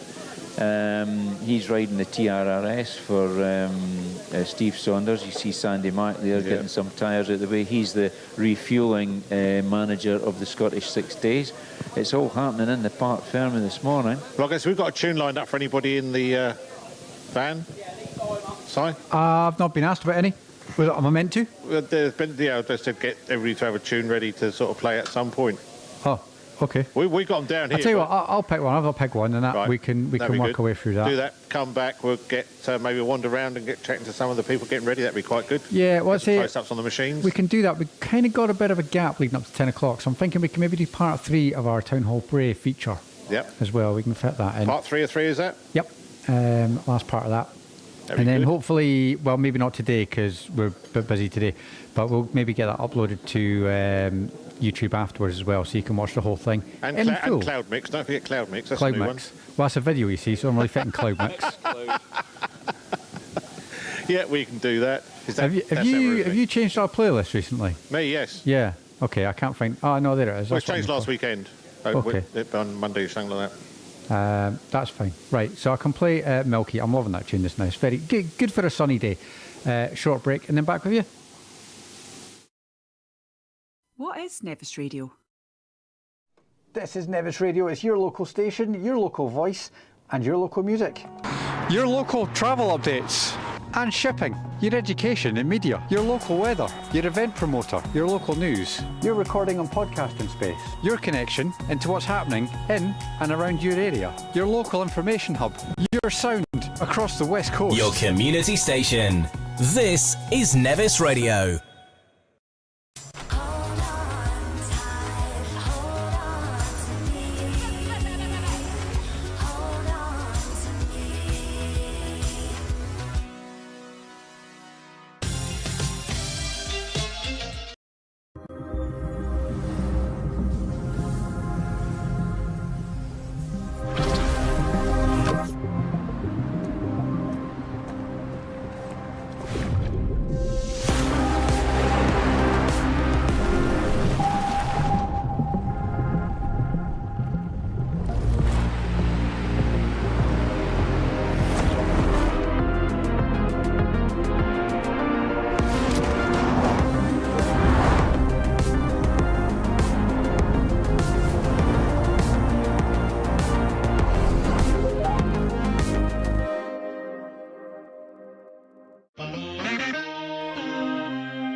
him to move, so I make it harder. Don't hold back. If you think about it, so many people do be cool and look smarter. Don't hold back. And you shouldn't even care about those noses in the air and the crooked stairs. Don't hold back. Cause there's a party over here, so you might as well be here with the people care. Don't hold back.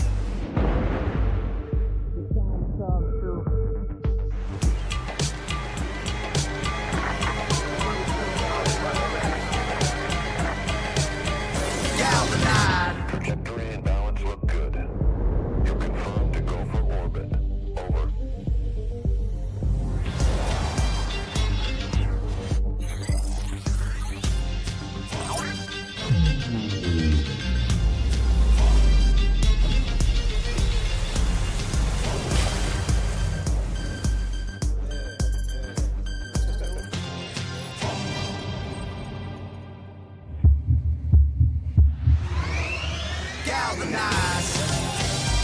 Every day, Michelin innovates to move the world forward on the road and far beyond.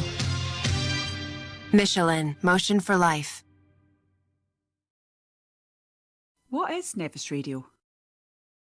This is Nevis Radio. It's your local station, your local voice, and your local music.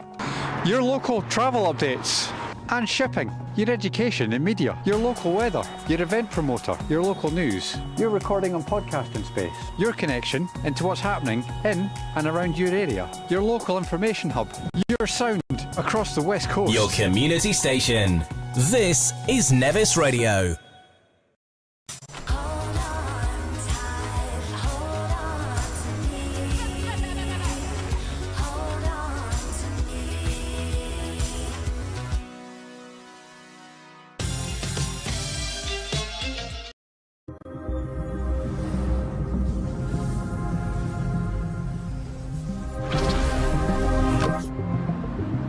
Trial.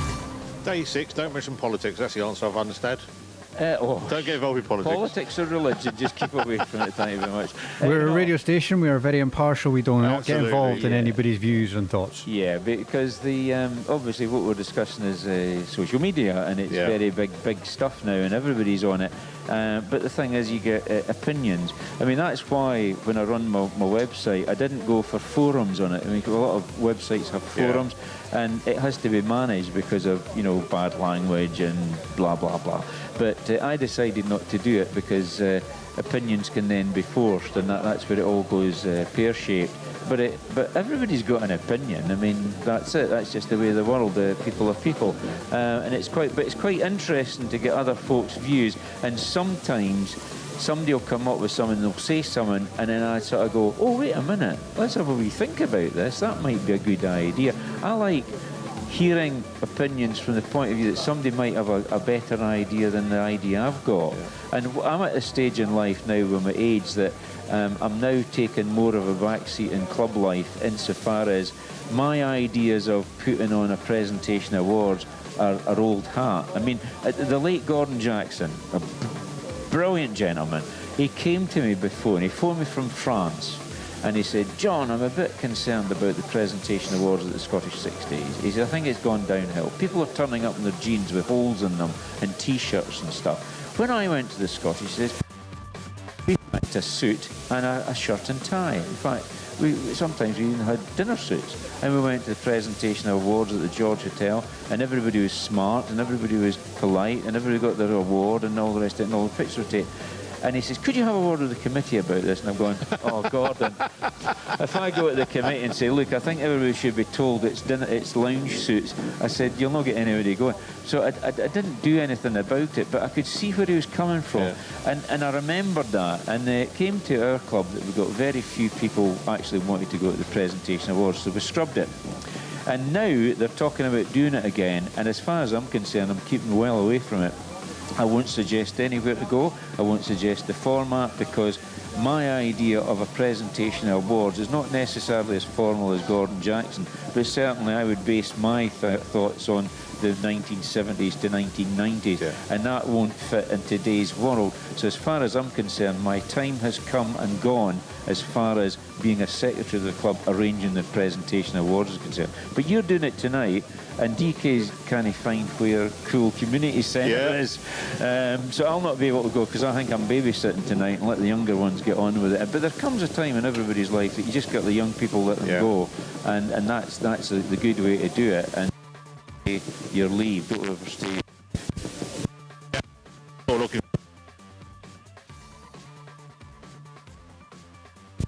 Hello. Has our radio moved? I know you probably can't talk to me when I say that. I don't know, really. There's not a huge amount of breeze up there. There's a little bit of breeze stuff. But it's a bit strange because it was fine earlier and now it's not. Yeah, no, it's in and out, in and out. Somebody's cutting in from time to time, I think. Yeah, we've lost the gazebo behind us. We're getting quite chilly around the back of the ears now. Temperature's dropped down from 20 to 10 now. That's more realistic. It's halved itself, and so we lost the windbreak behind us. That gazebo we had up, was it the meet and greet gazebo? Yeah, I think it is. I think the problem was the sun was shining on the clock and it actually raised it up to 23 degrees. That's more realistic now. It was actually 10. I'll take my thick coat off. It needs to go back on again because my ears are getting cold around the back of the neck. So that's going to go back on. Is there anybody you want to go and see out there? Is there sort of do a bit of a close up on some of the machines? Maybe point out some of the technicalities. We can do. Where is he? He's out there somewhere. He's actually at the start at the moment, I think. Yeah, he'll find you. He'll follow you around. He's in his ears. Oh right, so he's got to probably. He's walking towards you now as I speak. Yeah. Let's see, where are we? 106. Got to flick over the pages now. I'm on the wrong page. Not the wrong page of the book. Yeah. While you're doing that, just to recap, if you do want to get in touch, get us on WhatsApp 01397 706 100, or drop us an email at studio@nevisradio.co.uk, or just say hello on the chat box on our YouTube page at Nevis Radio Official on YouTube. Yeah, we've got rider number 106, Mark Sunter, brother of Katie Sunter, who's doing the relay this year under number 100. Mark, you've ridden quite a few times now. Are you this week during the Scottish? Yeah, it's been a good week. Had a couple of steady days earlier in the week, but I was better again yesterday. Now, do you still work for the motorcycle company? Yeah, I work for Triumph. And you've been there for quite a few years now? Yeah, about 21 years. What do you do in Triumph? I'm a designer, so working in the design department. Oh, well, there you are then. So anybody who's riding about in a Triumph Speed Triple, probably Mark's had a hand in that. Yeah, Tiger 1200's my thing. Oh, well, there you go then. You don't ride as often as you used to do as a young chap. You don't get out as much in the trials bike. No, it's only my second trial this year, so I'm feeling it a bit now. I bet, yeah. So, nice sunny day, just right for riding today? Yeah, it's good temperature. Be a bit chilly down the road this morning, but it should be good after that. Brilliant. So I'll let you get on with your maintenance. Thanks very much, Mark. Right, thank you. That's Mark Sunter. His sister's behind me here. She's just checking over the gas. She's part of the relay team. See if we can have a quick couple of minutes with Katie this week. How's things going so far, Katie? You're doing 2 days this year instead of 6. Yeah, so I'm doing a female relay team with Jess Alford and Louise Alford, two of my good friends. So we've done 2 days each, so this is my second day. It's just been a really nice way for all three of us to get back up here and ride again after a break from, looking after our children and careers. So, yeah, it's really nice to be back. The weather's been brilliant, so we've had a great week. Now, there's no real result for you girls this week, is there? Because you're only doing 2 days each. Yeah, so the relay team overall has a team place in the results. So we have been able to track, how we've been getting on. But obviously, we get the advantage of riding fresh each day. And, it's difficult for us to compare to some of the guys that have been out for 6 days because they've got the fatigue and, we've been fairly fresh. Now, would you like to do it again, maybe next year, except maybe bring in some sort of ladies' charity, for example, maybe raise a bit of cash for them? Would that be a good idea? Yeah, we were kind of toying with the idea this year, but we sort of never got our acts together to do something for charity. But yeah, another sort of idea that I've had is a really good way to develop getting more women into riding the 6 days. Those girls that might not have the confidence to enter for the full get a chance to come and have a go at 2 days so that they know what they're aiming for and, do it as a sort of development option. Yeah, it sounds good to me. So I'll let you get on with the maintenance, Katie, and we'll probably see you at the Scot in October. Yeah, will do. Nice to see you. It's Katie Sunter, who's married to Dan Thorpe, who's also riding the Scottish 60. We still seem to have a wee issue there with not so much the microphones, but maybe something moving around. There is a bit of probably. Hello? Yeah, it's just. Yeah. Don't know. Not a lot I can do about it. Yeah, very random. Okay. Right, I sent you a message for a tune, didn't I? You did. Oh, I've got about 4 other things lined up apart from that. Right. But do you want to do some catch up on that then come back to us for trying to see if we can twist something? Well, I've got a tune for Robbie. Yeah. Or we've got our feature, which I'm thinking Dan may have lined up at that end as well. Right. Why don't you do the feature, play a tune, catch up that way, come back to us. Right. The thing is, we can't play a tune and jump from one to the other, technical reasons. So I need to come back to you and then we can go to a tune. Perfect. So Dan, hopefully you're ready with that. And I can count you down. So for part 3 of our Town Hall Bray feature of myself and John Moffat, 3, 2, 1, let's play. I don't know, 10 years where this has made a difference. Well, as I say, Alex Wigg lost the trial basically through having his chain snap on this particular section, and that was a deciding factor that year, because he was the current holder of the Scottish 6 Days Trial Cup, if you like, in 2011, I think it was, and the next year he came back on the Sherco, and unfortunately the chain, for one reason or another, gave in on this particular section, and that was him out of the running, because it was a 5-mark penalty. He stopped. He couldn't do anything about it. He had no drive. Once this chain snaps, there's nothing you can do. It all comes off. It wraps itself round the sprocket, and everybody lets out a massive "oh." Nothing you can do. This would be, at the time, it would be covered with people. You know, it's normally 2 or 3 deep up against the wall here. That's the one day that the locals can't really use the stairs, because there's no room to get up the stairs, because everybody normally comes down to watch the last section, watch their sons, daughters, etc., or grandsons and granddaughters have a go at the Town Hall Bray. Yeah. Indeed. And I know in the past you've mentioned things about stop and no stop, and I'll be honest, I don't understand some of it, because I'm a radio guy, not a bike guy. But we're quite far up from where we started down the bottom here, and you say we've still got a fair way to go here. So if the rider was to stop here, is that a thing? Or in the middle of the section, that would be classed as a 5. That would be 5 marks lost, because it is, the Scottish 6 Days is run under TSR 22B, which is the no stop standing regulation, which means they've got to maintain forward motion at all times. It's always a difficult one, because the top riders are used to riding, you know, World Championship events and British Championship events and all these things that have come in over the years, and they've been stop permitted, so they can actually hop about, reposition their bike, as long as they don't put their feet down. And if they put their feet down at a certain time, it's allowable, and there's a whole lot of different regulations. But the Scottish technically is, if you stop in the middle of a section for whatever reason, you know, take a breather or whatever, or the bike cuts out, the observer just puts you down for a 5. It's as simple as that. Your feet don't need to touch the ground. The bike's stopped dead, that's you've lost a 5.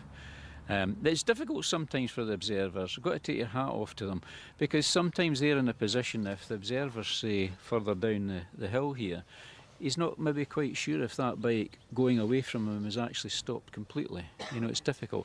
If where the cameraman is now is sitting there, he can actually see probably better if that bike is stopped on this hill or not, and that's the challenge.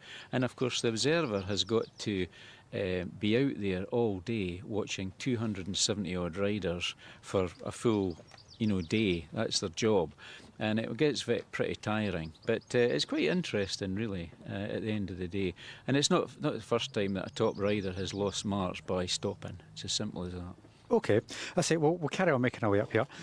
So obviously you're talking about the observers. They're quite an important part of the trial. They get mentioned every day we do our output. Without the observers, there wouldn't be a trial. It's as simple as that, because these people have to man every section.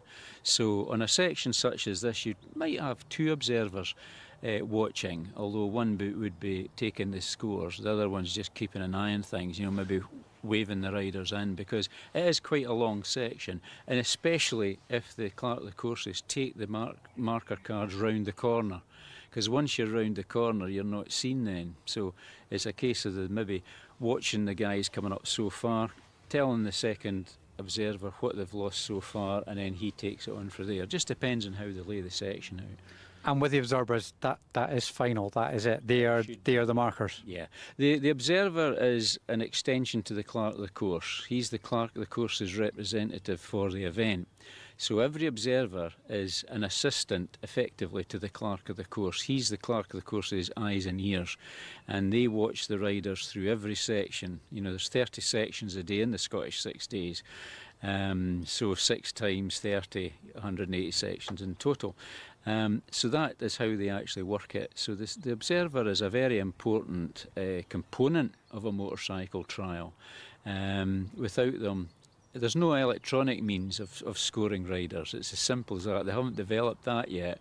It'd be interesting if they did, but certainly it's a lot of human input, and a lot of these people take a full week off their work, etc., week out of their holiday entitlement to come up here and do the job, and they do it really well.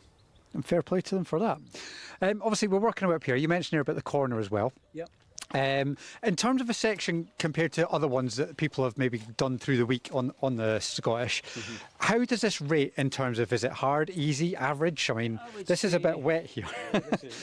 Don't fall into that. Try not fall into that. Yeah, this is regarded as a fairly simple section in truth nowadays. If you had this section in, well, let's say 40 years ago, it would be classed as a bit of a horror because of the size of the rocks that we're going over here and the volume of them. So it's all down to eras. In my day of riding the Scottish 6 days, if Town Hall Bray had been like this, it would have been a pure decider, an absolute pig of a section. But as time's gone on, with the monoshock suspension coming and rear suspension coming in, this section, even as it stands just now, isn't the most simplest of sections because it's quite narrow, and there's a couple of places, as you can see, where you could come adrift quite easily. And I've seen riders, five it up here, just where we're actually standing, purely because they've lost concentration or they're getting tired or whatever. And of course, being the last section of the Saturday, if they've done 6 days of riding their bike all over the moors, through the sections, they get to this, they're probably quite tired individuals, So yeah, I would say it's not the hardest section in the trial by a good manner of means. When you see some of the footage you have done over the years at different places, you then realise that there's a lot more severe sections in the trial than Town Hall Bray. I've seen various clips, and some of them do look rather extreme. And obviously one of the things we do talk about within our footage and output is Michelin tyres, one of our sponsors. A lot of the bikes ride with Michelin tyres. How important is it to have good tyres in this? I mean, underfoot is quite squidgy. I mean, how does that work for a bike? Yeah, well, this will, as it stands just now, we're looking at a few days away, and they'll be actually riding this. That'll cut up during the Saturday. The Michelin tyre, they tend to use a particular model of Michelin tyre, the X11 or the X11, tubeless rear. That's the trial for the Scottish 6 days because it's got very stiff sidewalls and tends to stick to the rim very well. But it's known for its capability of effectively being like a limpet on rocks. It grips on rocks very, very well. Some alternative tyres were better in mud sections, but the Scottish 6 days tends to be a rock-based type sections that they have, more so than mud. You don't get a lot of mud in the Scottish 6 days apart from crossing moorland, etc. So a good rock performing tyre is essential, not just for this section but the whole of the Scottish 6 days trial. Okay, and sticking with the tyre theme, obviously just in front of us here we've got all these big rocks that are quite tall. I mean, I'm guessing you would kind of jump your front wheel up and ride over it. I wouldn't know because I don't ride bikes, but tyre pressures, do you need like hard tyres or soft tyres for that kind of stuff? Well, they tend to have run on quite low pressures. Normally it's something between 5 to 7 psi on the front and between 4 to 6 psi on the rear. And it's not a lot. It's not a lot, no, and it's down to rider preference. I mean, when I was riding, I used to always run on 7 on the front, 5 on the rear. My son Stephen, who's riding the Scottish this year, this will be his, I think, his 8th attempt. He rides lower than that. He rides something like 4.5 on the back and 6 on the front, sometimes 5. And that's the same when he rides a twin shock bike for the classic riding as well. So it's just a different preference, you know. And plus the fact I'm a wee bit heavier than him, so it all goes into the mix. It's really down to personal preference of the rider. But a good rider will skip up here quite ably and put on quite a good show for the spectators. It's one of these spectator-friendly sections, a bit like the Lagnaha ones at Kintallen on the Monday. There's a good group down there that, being the bank holiday Monday, people tend to go down there to see the riders because they've got a good variety of sections, but they're all rock sections. Okay. Obviously, we've just about made it around the corner. I'm gonna have a guess. Maybe that big rock there could be the end. Well, yeah, or over that big rock to the end, because they never normally stop a section where they've got a rock like that still to be used. So they'll take the riders over those rocks, and just where the camera is settling down now, you'll probably find that's where they'll put the ends card. And if the camera can just pan up a little bit onto the wall, you'll actually see that the wall's got a bit there. That's the patch where they've got bricks in it as opposed to stone, and that's the area where there used to be a window into the garden next door, and that's where the kids used to sit. They used to, if you got up here early in the morning or wherever you were coming from after school, get yourself in there and you had a grandstand view of not only the top of the section but right down to the very bottom. It was one of these prime areas that they had. But as I say, a lot of the school kids used to line these walls top to bottom, and when you see some of the old pictures, I really mean the whole wall length was covered with kids from up the top right down to where we have the cinema now. So it was really good, and that was both sides as well. Quite right, and I will assume Saturday it will be the same. It will be busy up and down these stairs as well. Yeah, I don't think you'll see many people sitting on the walls right enough, but they're more likely to be standing on the steps, which is the way to do it now.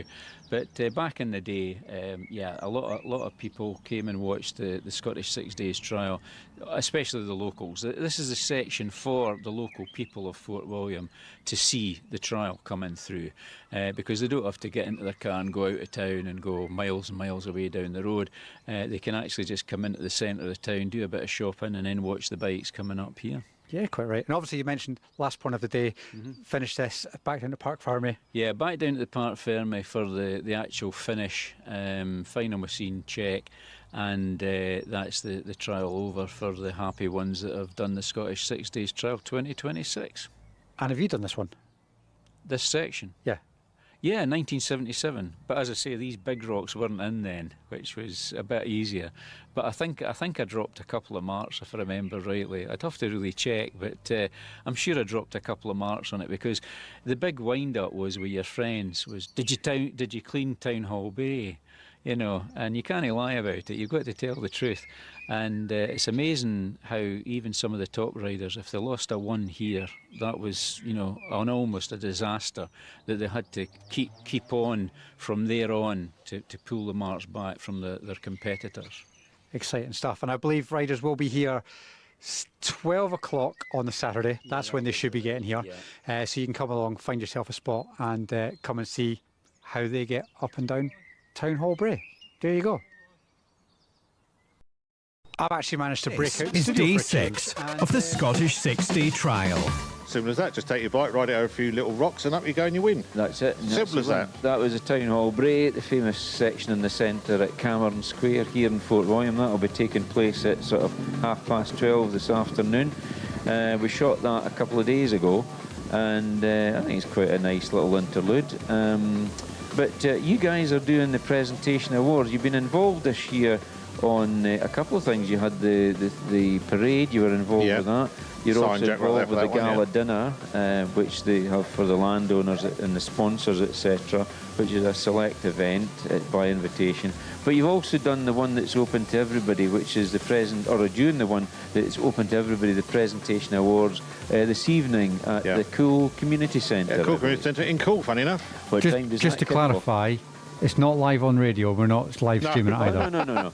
But what time does it start? Because people, there's one or two folk are a bit, we've been asking questions. Where is it? What time does it start? What does it entail? So it's the presentation awards of the trial itself. So the winners are presented with their trophies and their replicas and all the finishers awards, the first class awards, special first class awards. What time does that kick off at? Can you remember? I like you're asking me that like I'm supposed to know. I think doors open 6:30 or 7. It won't start at that, but certainly they'll open at 6:30 and it goes on to quite late because there's 200 and odd riders to go through there. Yeah.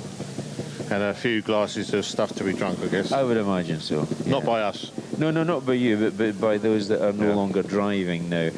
So that's the sort of end of the trial completely once they've done the presentation awards, and it's everybody packs up their stuff and goes home and comes back next year, I presume. Are you doing that? What, packing up? And coming back next year?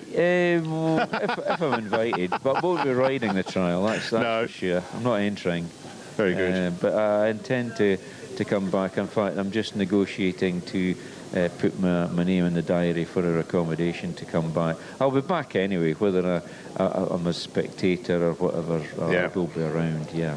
Don't be thinking you're getting away, John. You're back here next year. No, I thought I might have been retired by now. Well, it'd be nice, wouldn't it? Yeah. But no, we've still got ideas. Well, I suppose you need somebody down here just to keep you right as far as the riders are concerned and what happens with the actual event itself, because I've been involved in trials since I was not so much a small boy. I started riding at 16 because there's no youth sport there. Now it's so much better. You can start at 4 years of age. But 6 days, from 1970 was the first year I came up to spectate, and I suppose you could count that as the first year of some sort of connection with the Scottish 6 Days trial. Went on to observe in 1976. I rode it in 1977, and I actually was secretary of the event for 1 year in 2002. Yeah. So I must know a little bit about it. But we've seen it from all the different avenues, from the admin side to sort of being involved in it, and you say the observer side, which is in a way a thankless job because you're going to get knocked for whatever you do. Oh, I think so. I mean, it was quite good fun though in 1976. I actually did the back marking on we'd either be the Thursday or the Friday with Jimmy Reid, who's been on the committee for just about as long as that. And we went out on our bikes and we followed the last man round. And we were actually praised by one or two of the committee when we come into the car park that evening, because we actually arrived 10 minutes after the last rider had come into the car park. Yep. So that was good. We felt quite chuffed. So we were out, on the hill observing all week. We got together to do the back mark, and they actually asked us specifically to do it because we had bikes. And Jimmy was on a TL125 Honda, and I was on the Bultaco. It had a slightly bigger tank, so it was able to go quite a distance without refueling. And we did the job right. We closed all the sections off. We didn't pick all the flags up because it was the road run day. And we thought it was great because we were out on our bikes all day, and we actually followed the whole trial through. And we rode some of the sections partly, and then said to the observers, right, that's it, we're the back markers, you can go home now. And that was the day, and it was actually quite a good day weather-wise, so it was brilliant. So we had a good time in 76, 77, riding the trial. It was a bit wet that year, but a bit like the late Ed Stott, he had done similar. He had been an official, a rider and a spectator, and he kept all that information about the history. So I'm doing something broadly similar to Ed Stott. And Ed Stott, he was the man, he was regarded as the doyen of the history of the Scottish 6 Days, because he had so much knowledge on it, and he kept so much information which I've now inherited, so it's good for that as well. Keep the knowledge there, and it's available if you want to go back into it and have a look. Yeah, and use it for other things, reference points. So it's we're about 7 minutes to 10 o'clock. Are we all caught up there now? We are, obviously. I think we're going to run a tune into the news. Yeah. It's just a case of, do I play the one you sent me, or am I playing Robbie's tune? It's entirely up to you. That means I've got to do some maths then. Well, you can do Robbie's.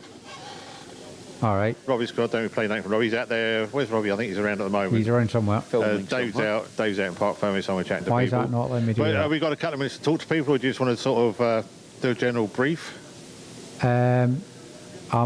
I'm breaking the computer right now. So not another one. Yeah, I'm trying to think why is it doing that, but I think I've sussed it out. So I've moved the area around a bit. It seems a bit better. Yes, it's definitely much better. Right. Okay. I've drawn a diagram. What I want made. All right. Oh, we got a bracket. Are we gonna have a bracket? Oh, we've got a route up. Shall we have a quick look at that then? Do you want to do the route? Yeah, that's probably a good idea. Yeah. You got 2 minutes. Right, there you okay. Group A, 4 sections, Lower Fast Fern. Rider there at 8 o'clock this morning, so they'll be going through there now. Upper Fast Fern, Group B, 5 sections. First rider at 8:45. Drumfara, it's not accessible. First rider there at 9:15. Trotter's Burn up at Muir Sherlick, just beyond Banavie, to the north of Fort William. Trotter's Burn's a good one to watch. 3 sections there with the big waterfall at the end. Quite a spectacular one. 9:45. The first rider should just be there about now. Group E, 2 sections at Achentee in the foothills of Ben Nevis. 10:30, the first rider's due there. Then over to the 6 sections, 6 subsections at Ben Nevis, an old favourite there, 11:10. The trial has been won and lost there. I think it was 1979. Martin Lampkin lost out to Malcolm Rathmell there on the very last day because Martin had a 5 on the Bultaco, and that allowed Malcolm Rathmell to win on the Montesa. Glen Nevis is the next group at G, 2 sections there. Midday, Town Hall Bray, which we just had on as footage. That's 1 sub, 1 single section. Group H, first rider there at 12:30, right in the middle of the town at Cameron Square. That's your group for this Saturday.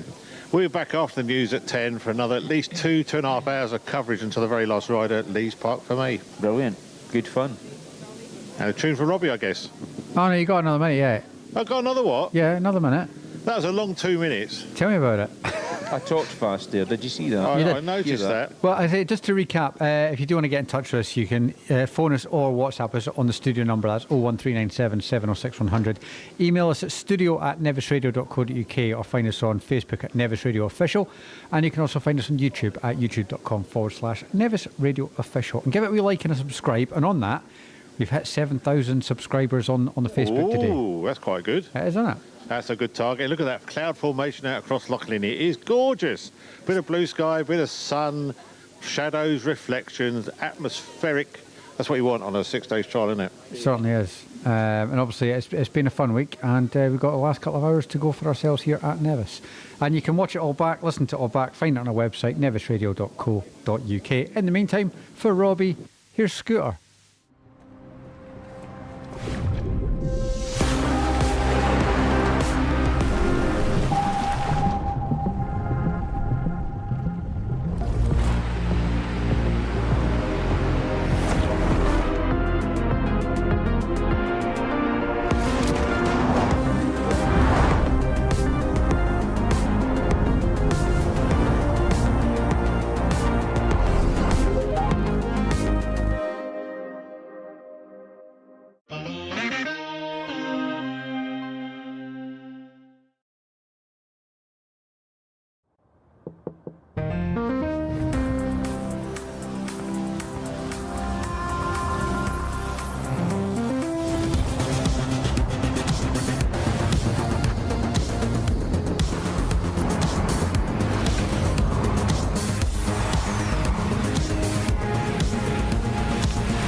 To move, so I make it harder. Don't hold back. If you think about it, so many people do be cool and look smarter. Don't hold back. And you shouldn't even care about those noses in the air and the crooked stairs. Don't hold back. Cause there's a party over here, so you might as well be here with the people care. Don't hold back.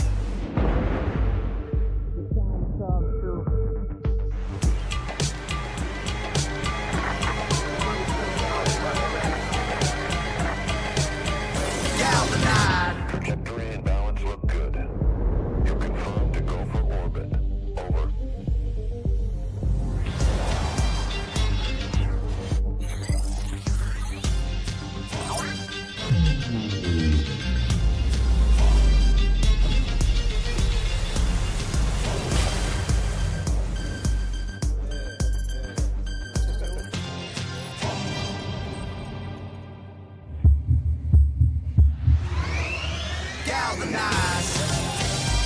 Every day, Michelin innovates to move the world forward on the road and far beyond. Michelin, motion for life. What is Nevis Radio? This is Nevis Radio. It's your local station, your local voice, and your local music. Your local travel updates and shipping. Your education and media. Your local weather. Your event promoter. Your local news. Your recording and podcasting space. Your connection into what's happening in and around your area. Your local information hub. Your sound across the West Coast. Your community station. This is Nevis Radio.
So I make it harder. Don't hold back. If you think about it, so many people do be cool and look smarter. Don't hold back. And you shouldn't even care about those noses in the air and the crooked stairs. Don't hold back. Cause there's a party over here, so you might as well be here with the people care. Don't hold back. Day 6, almost halfway through our broadcast, I reckon, today. Slightly over the halfway mark. Just halfway? For today, isn't it? Of course, because I normally got to 11 o'clock and then I have my snooze. Yeah, you look like mid-morning. Mid-morning snooze. No, I'm not. Your power nap. I normally run about in the van and things like that. So, so it's a different day on a Saturday because it goes on for a bit longer, and we normally keep the radio going until the last rider has left the Parc Ferme. I'm trying to work out how many riders there are left, but it's hard to work the numbering system out because obviously it starts at different points. And yeah. Well, I don't know. The thing is, what happens is people retire through the week, and then obviously the numbers have dropped down from the original 288, I think, they had as listed. But then there's always a few non-starters at the trial, and that sort of changes things, because what they do is they don't just keep the times and have great big gaps. They bring the riders forward. So if numbers say, I don't know, at random, number 15 goes out and maybe number 8 goes out and number 25 goes out, then that's 3 minutes that they've shifted the riders up. So I think it was the Tuesday, Stephen nearly got caught out. They were nearly late getting here because there'd been a few people pulled out pre-trial and during the trial, and his start time had moved from what it said on the Sportity thing, where it gives you all the start times and finish times. That had moved up a little bit, and you just had to take that into account, that you actually might start a little bit earlier than you anticipated. Very good. So that's what's happening. So we are here until we reckon about 12:30, 1 o'clock. Big thanks to our sponsors, Michelin Tyres. Yep. Gavin Cairns Rough Casting Limited. It's good having that sheet there, isn't it? Digital access. I've forgotten it now. Comms West. Comms West, that's it. I nearly said Thames No, West. my I don't know why. goodness. Comms West, which is the people that get the signal out for the outside broadcasting, isn't it? Yeah, huge thanks to them. Without them, you wouldn't be hearing or seeing any of this. Charles Guru, of course, yourself, you're giving up your week's time. It's a pleasure and a privilege to be here. And Ness Highland Catering, who've been looking after us, but also looking after the riders. And that's Sam McDougall and Gary and their assistants out there with the mobile unit and Father, we call him Dougal. From Cafe Via up in Inverness, all part of the family businesses. He's down here in the hub where you can get sustenance, and hopefully maybe next year we might get a big TV, a big what do you call it, monitor in there so that the radio can be plugged right into the hub. Hopefully we might be able to get that next year. Somebody might maybe sponsor a little bit of that. Who knows? And Nevis Bakery and Pit Stop Tyres. I've only got about 3 packets of biscuits left here, a whole box this morning. You've been very busy out there. I haven't been eating them, that's for sure. No. You've been distributing them. And thank you very much to Archie Patterson of the Nevis Bakery in Fort William, who supports the trial with the shortbread that he produces here. And we've even bought some stuff out the shop in the high street as well. So all good. You're basically the Milky Bar kid of shortbread. Well, we are this week. Yep. It looks more like the child catcher out of Chitty Chitty Bang Bang, to be honest, when he's out there. Children, come and get my biscuits. Yeah, biscuits. Come and get my biscuits. Come into my van. Yeah, creepy. Yeah. Here's a ballet dancer. That's right, I believe so, yeah. Very, very talented I wondered man. who he was, and I actually Googled it once just, and it seemed to be Yeah. And Benny Hill, of course. Benny Hill. Toy maker. Yeah, what a feel. I love Chitty Chitty Bang Bang. I love it. Absolutely love There was a story about Benny Hill, a very short one, and nobody knows if it was actually true, but I remember reading about it once, that when Benny Hill was supposed to go on holiday, he had a great way of going on holiday. He didn't pack suitcases or anything like that. What he did was he put on the clothes that he wanted to fly out in, had a load of cash in his wallet, and he would get on the plane, fly to whichever place he was going. He'd get off the plane, hit the shops, buy sandals, T-shirts, shorts, all that sort of thing, toiletries, anything he needed for the fortnight's holiday, into his hotel, and then when he finished up, he just left it all in his room, so the chambermaids could help themselves to whatever he left, throw out what they didn't need, got the clothes on that he came with, gets on the plane, goes back home, no luggage. Yep. I thought, what a great way to do it. Not a bad plan. Nobody can confirm if that is a true story or not, but I did read about it. I didn't see it on the internet. I read about it in a magazine years ago, and I thought, what a great way. I wish I was that well to go just write stuff off, but I've tried it. I've tried to convince my wife, and she said, no, you're not chucking stuff away. You just pay your excess luggage, John, for all your stuff, and you'll be fine. No, I've never done that. But I do get a bit iffy when it comes to holiday time when we're in the allowances. You get anxious already, I can just tell, to holidays. 23 kilograms, and you put it on the scale, and it's like 21. Well, don't buy any souvenirs. I'll chuck stuff in the bin if I have to. I'm not paying extra to the carriers. And we've got have you ever had to take stuff out at the airport? No, I've never taken any stuff. It must be so. It's embarrassing and awkward because you've got all neatly packed in here and try and drag it out to because you're holding up the queue. Yeah, that's right. Yeah, not good. No. Anyway, never mind. Less stress, more fun. Don't want no stress. Yeah. Well, maybe get you out and have a wander around some machines, and we'll do some of that in a minute if that's okay with you. Yeah, that's okay with me. And see what's happening up on the start ramp. But I guess we've got the weather to do. Yep. Yeah, we can do that. I can do that and play Josh Turner. Is that the plan? Yeah, Josh Turner was at a quiz with Ben and Linda up at the Rural Complex last night. Mm-hmm. And one of the questions was, who sung Long Black Train? Nobody knew. Huh. Nobody knew. And they said it's a very well-known song. When I got home, I still didn't know who it was. So I thought, well, OK, we'll stick it on and play it today. It is a good tune, actually. So I do quite like it. So that's... we came second at the quiz out of 11 teams. That wasn't bad last night. That's a good result, yeah. 3 man and a lady won it 1 point in front of us. Oh. So I can't grumble too much. Close, It was a night out, a bit of banter, a bit of blethering, and some sandwiches and sausage rolls. A bit of blethering tonight. Who's doing the compare? Is it you and Mr. Aberley? Is it Simon Warner, me. Simon Warner. I like that, is it? Yeah. No, I'll be there. You know, we're doing a double header. Yeah, I know, but that means I got to think of things to say. You're the boss. Oh, right. You're the boss. I'll be there, but we'll work it out.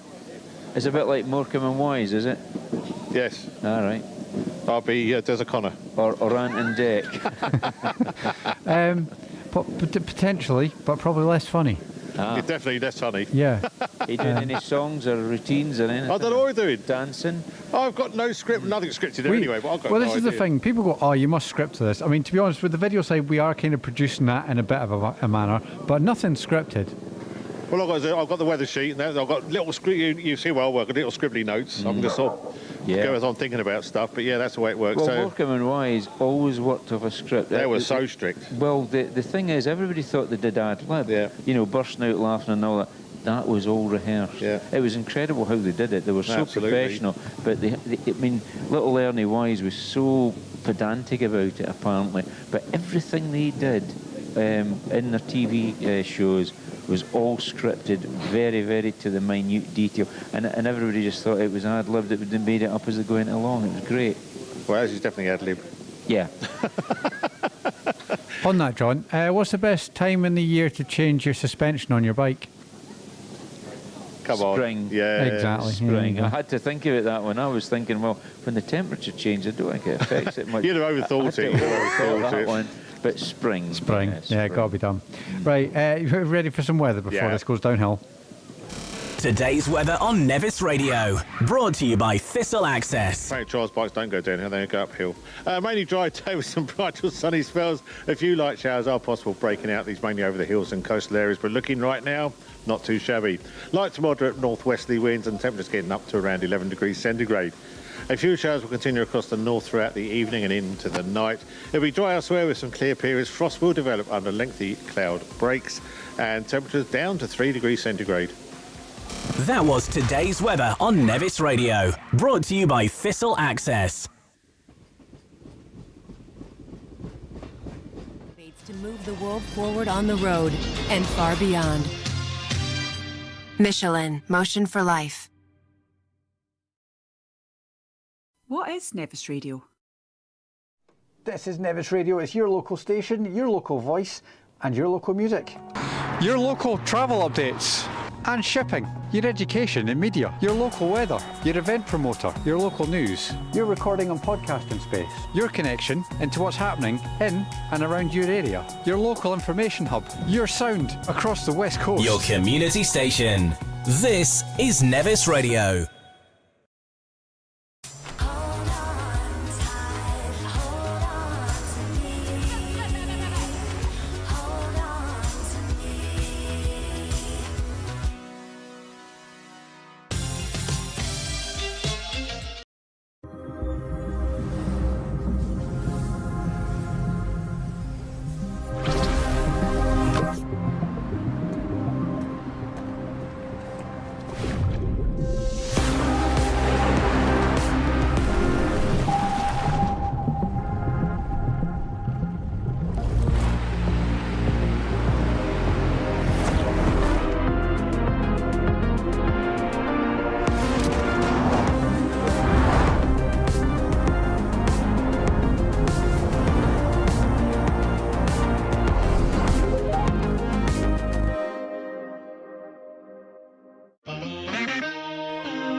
To move, so I make it harder. Don't hold back. If you think about it, so many people do be cool and look smarter. Don't hold back. And you shouldn't even care about those roses in the air and the crooked stairs. Don't hold back, cause there's a party over here, so you might as well be here with the people care. Don't hold back.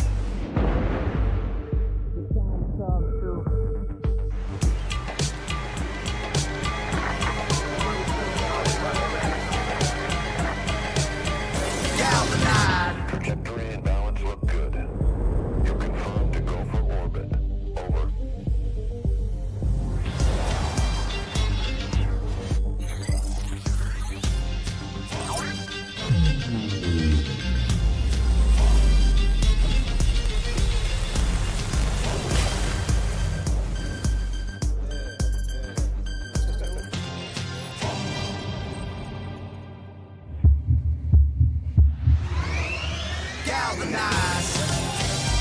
Every day, Michelin innovates to move the world forward on the road and far beyond.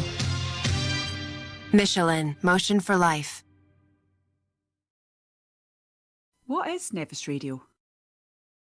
This is Nevis Radio. It's your local station, your local voice, and your local music.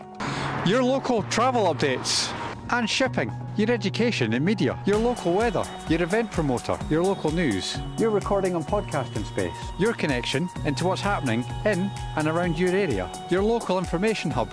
Your sound across the West Coast. Your community station. This is Nevis Radio.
To move, so I make it harder. Don't hold back. If you think about it, so many people do be cool and look smarter. Don't hold back. And you shouldn't even care about those roses in the air and the crooked stairs. Don't hold back. Cause there's a party over here, so you might as well be here with the people care. Don't hold back.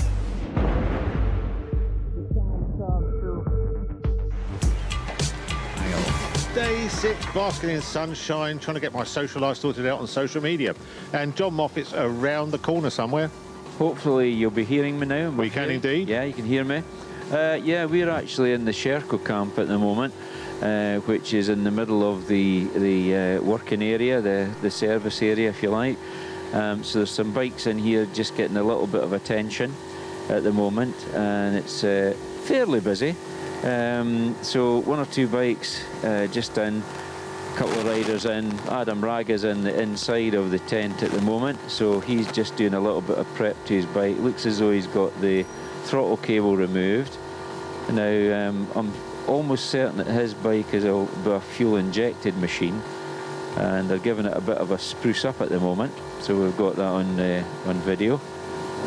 In the background is Andrew Brown, who's the owner of AG Bikes down at Loro, Richmond, and they supply Sherco machines. They also have agencies for other brands as well, but they are the main service crew here this weekend for the Scottish 6 Days trial for the Sherco riders. And that's all the sort of livery and all the sort of tents they've got. It's obviously been factory supplied, I would imagine, through James Fry and Emma Bristol, who are the sales representatives for the Sherco brand in the UK. They don't have importers as such now for Sherco. It's all handled direct to the factory. And James Fry's bike is in getting a little bit of maintenance done. They're getting the spokes retightened at the moment.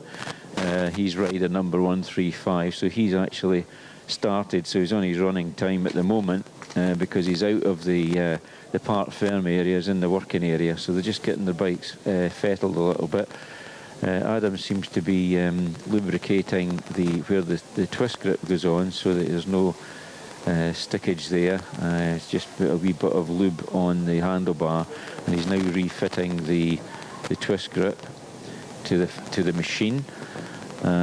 So he's just fettling the bike there just to make it sure that there's no problems with it, and just putting together the twist grip, screwing it together with Allen bolts for our Simon Averley, who mentioned it was 1909 that Allen bolts were patented. So that's all doing, and then you can see that all round about us there's tools, there's stands for bikes, there's air lines. So that has to mean that they've got compressors in here, and then they've got merchandise for sale, Sherco, anoraks and body warmers and t-shirts and stuff, helmets, and of course you can buy a complete bike if you like. There's one for sale in the car park here at the Sherco stand. Bit of a question, John, on that. You mentioned about buying a bike and obviously you can buy parts. Could you buy a bike like a kit bike, like you can buy kit cars? Well, funnily enough, way back in the 70s, early 70s, that's how they did it. You actually bought a bike in kit form. They came with the engine, not in the frame, and that was really done to avoid paying purchase tax, which was the precursor of the value added tax, or VAT as we have now. So you actually used to buy them in kit form and built them yourself, and then that saved a bit of purchase tax because the bike hadn't been fully assembled. They were in a complete knockdown status, which meant that the bike had still to be finalised or built, which usually meant slipping the engine into the frame, connecting everything up, and then you would start the bike and then use it, so it saved you a bit of money. But nowadays the bikes are fully just about ready to ride.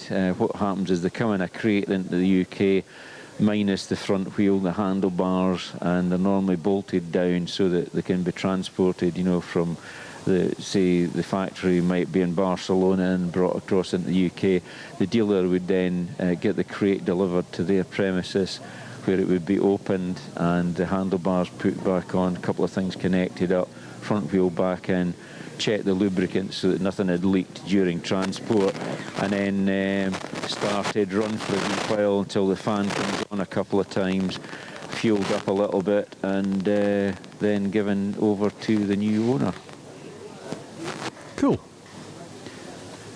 So Robbie's out here with me. Oh, that's clutch. Now we're looking at clutches. That's exciting. Yeah, I couldn't see it there because I was at the front of the shop. Well, they've changed a bit. So they've got... well, actually, no, that's the electrics. Is that magneto? Yeah, that's the electrics. That's the stator that you're looking at there. It looks a wee bit like a clutch, I'll give you that. But they're actually... so it goes a bit fuzzy. There you go. Yeah, they're actually working on this bike's electrics at the moment. So they've obviously got a wee problem they're trying to resolve there. So that's you into the guts of the thing, guts of the breed. That's a Sherco STF. So that's the latest model, that. So it's a bang up-to-date bike. Are these the two-strokes? Yeah, these are two-stroke, fuel-injected two-stroke. This is the bike of Ben Dignan. He's a local rider from Roybridge. He rides for Sherco, and obviously he's doing a little bit of work on his bike this morning. Because am I right in assuming you wouldn't be able to lay a four-stroke on its side like that, because they don't like it, do they? Well, they change them these days. No, they don't like it. In fact, the 4R team in Teza, they had an automatic cutout switch, and that was because if the bike was running on its side, it wouldn't pump the oil correctly to the cylinder head and the rockers. So there was a cutout switch. If the bike lay on its side for more than so many seconds, normally about 30 seconds, it would automatically cut out. That's Adam Raga got the bike going there. He's getting ready to go, putting his goggles on and leaving the Sherco working area, along with James Fry, who's acting, I wouldn't say as his minder, because that's not allowed in the Scottish 60s. It's certainly riding round with him, just keeping an eye on things. Normally James accompanies Adam at events, so that if Adam needs anything, then James can phone ahead and get something laid out for him in the working area or whatever. But Ben seems to have had an issue with something, so I don't know whether they've replaced the stator or not. Certainly they've got the flywheel off it. And the Woodruff key seems to have got stuck there, so they're just removing that. Either that, they're cleaning out the let where the Woodruff key goes. They can be real pains to remove, can't they, when they get stuck or rusted in? Well, that's right. They've got the flywheel on. Yeah. And now putting the bolt, the crankcase bolt, crankshaft bolt rather, I should say, onto the flywheel. There's a little gasket floating about there which needs to be on to stop the water going in. Although in the 4-stroke bikes the electrics run on oil, which is a strange thing. I can never actually get my head around that. But they don't run very well when there's water in there. But they will still run, but it depends how much water's got in. But there is a gasket there that's sticking up in the air. I don't know whether they've got to replace that one or not, but all very technical. Taking the flywheel back off, just resetting it there. So obviously wasn't on properly. It's got a new gasket. Oh, I'm sorry, but we've also been asked to leave. Oh, that's strange, that. They don't want it filmed. I wonder why not. Oh, I know why. All right. But I'm not going to say any more about it. So anyway, that's the Sherco technical area. So, I mean, at the end of the day, there's a lot that the riders can do on their own. But I've said this years ago. Back in 2002, I actually put it forward as a suggestion that we should maybe look at the Scottish 6 days like car rallying. You don't get the rally drivers working on their own car. They get the mechanics in to do it, because cars are very, very technical. And to be honest, motorcycles are getting more and more technical. I mean, you saw it earlier on this week where we saw well, it was actually Adam Raga with the Sherco. They actually plugged it into a laptop because of the electronic fuel injection, and they were able to probably remap it, which is quite interesting. But, you know, as things progress, things get more and more technical. You open the bonnet of the car now and you check the fluids, and that's it. Everything else you leave to the mechanics. You take it to the garage. If there's something wrong, you get it sorted out by the mechanics. And I said years ago, perhaps it's maybe the time was right to move on, maybe fresh ideas. If you can get your bike back to the start, when you're out in the hill, you work on the bike yourself, but when you get it back to the start-finish area, the Parc Ferme, and you've got an issue, then a mechanic should be able to work on the bike. But the committee said, no, it's a reliability trial. It's all about reliability. That was fine back in the 1950s and 1960s, where no mechanics would be allowed anywhere near a bike. But there comes a point now with the clubmen. They've only got limited knowledge with these motorcycles. When it comes to sorting them, is a completely different matter. I mean, my son rides a Vertigo. You know, you plug it into a laptop and it tells you what's wrong with it. It tells you what adjustments you need to make to that machine, or it maybe even makes the adjustments for you. So I think maybe it's still the time is maybe right to change the rules a little bit and say, right, when you're in the working area, then you can allow other people to take over, such as a technician. You know, plug it into a laptop. You don't have to do it yourself. The mechanic would do it for you. And we're coming into a period now where you know, it's almost like a pay as you go type of service. Some are charging the riders for the servicing, and that's maybe the way to go forward. Oop, bit of feedback there. Something's interrupting Yeah. So I think it's because you're out and our horns that we put up are facing that way. Okay. Oh, of course. Well, I'm just going to make my way back in through the... Yeah, I can see you out there. You're looking very splendid in the sunshine. Robbie's behind you there. He's sort of keeping his eye on stuff. Lovely. See if there's anybody in here that we can maybe grab to have a chat with. Let's have a look. Sorry. Chat with them. Quick word with this rider here. He's not been called in. Jonathan Richardson, well known from the Richmond area in North Yorkshire. Riding more enduros now, Jonathan. To be fair, I've sort of stopped enduring that these days. I've had too many injuries, so just busy working, really. Working in farming? Yeah, we're busy on the farm. Since I've stopped riding as much, I've pushed it quite hard with my father, so yeah, we're doing all right. Now, your father, Gerald Richardson, he was a Scottish 6 Days rider and a Scot Trial winner. Yeah. He enjoyed his riding, and he didn't really talk about it much, but yeah, I think he was pretty good. So. Yeah, he's quite a modest individual. Riding around with your sister Chloe? Yeah, riding with Chloe this week. She's had some really good rides, but some crashes as well, like so. But. Now, both of you started at a young age, didn't you? TY80s probably, was it? Yeah, TY80s. I think Chloe started on a little Beta 50, but yeah, we got away riding. So. If it's not a rude question, what age are you now, Jono? I'm 34. So you're getting on now. Yeah, old man these days, so yeah. I'm feeling it. Yeah. You've got your little lad here on his little bike. He's been playing around all week. Yeah, that's what it's about these days. We do it, bring him up here. We enjoy the trial, and he's got away on his little bike this week, watching us. So one day he had a little trike one then, and he turned it on its side, and that was him working on it. I think he saw us all walking on the bike, so he thought he was fixing his own. So brilliant. But anyway, I'll let you crack on. Hopefully, you have a good day today, Jono. Yeah, thank you very much. Cheers. That's Jonathan Richardson from Richmond. Jonathan Richardson from Richmond in North Yorkshire. Comes from a motorcycling family. His uncles all ride trials as well. His father Gerald, very good rider, rode Yamaha and Aprilia, and he was a winner of the Scot Trial. And also I should have mentioned that Jono was a winner of the Scot Trial himself and set fastest time, etc. He's a very, very good rider, very competent, came right through the ranks from the youths into adults, and now he's 34 years of age now, yeah. There you go. So that's a bit behind the scenes look at how the sort of workshops and support teams work, which I think is very, very interesting. And I guess we've got a bit of catching up to do back there, Si. Not hugely, but we could do with a wee break. Any messages coming through from anybody? No, to be honest, I've been watching your trip around Sherco. I thought that was very intriguing. Yeah. We've been booted out. Something needs to be done away from cameras. We were asked not to film what was going on. Right. That was about the size of it. Fair enough. So I can take a hint, so it's all done. It's all good. Right, have we got any tunes lined up from anybody, or is it another one from Mr. John Moffat? Because I know he's had a couple already. I haven't got anything else specific lined up. He's got a few here. All right.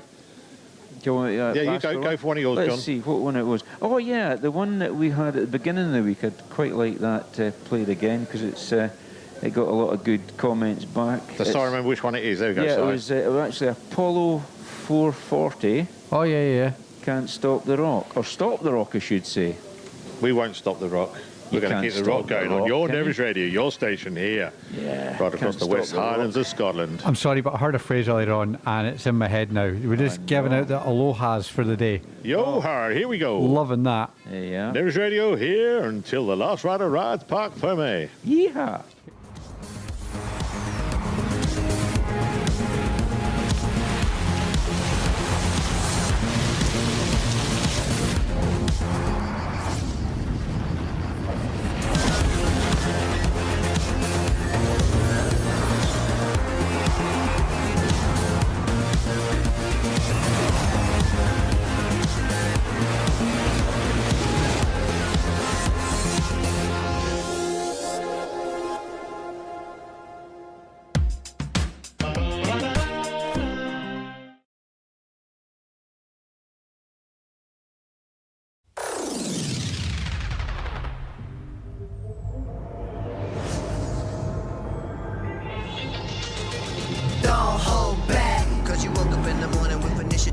So I make it harder. Don't hold back. If you think about it, so many people do be cool and look smarter. Don't hold back. And you shouldn't even care about those noses in the air and the crooked stairs. Don't hold back. Cause there's a party over here, so you might as well be here with the people care. Don't hold back.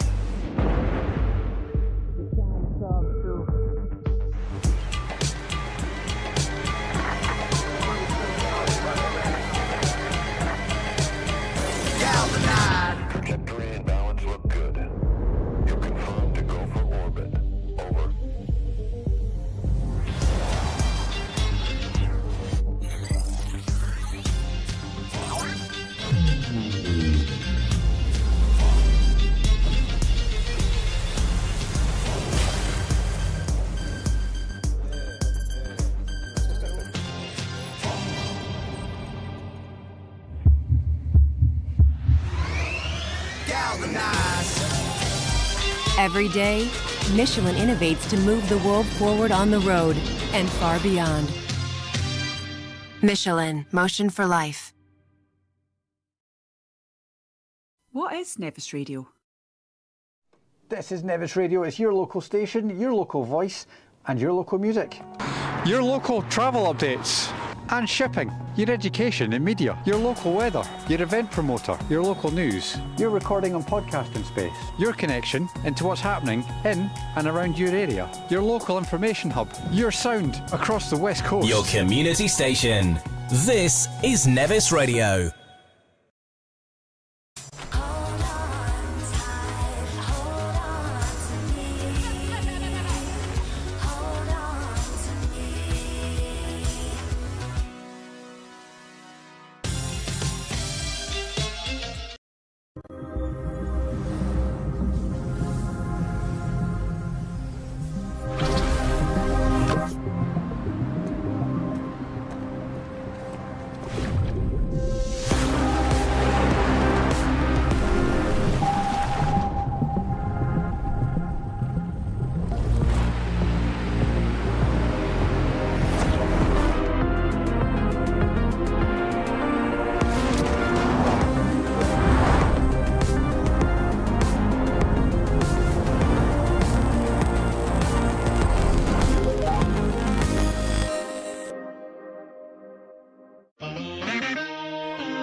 So I make it harder. Don't hold back. If you think about it, so many people do be cool and look smarter. Don't hold back. And you shouldn't even care about those noses in the air and the crooked stairs. Don't hold back. Cause there's a party over here, so you might as well be here with the people care. Don't hold back.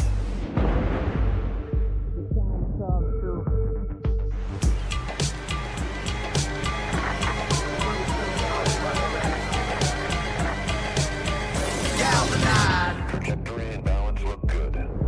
You confirmed to go for orbit. Over.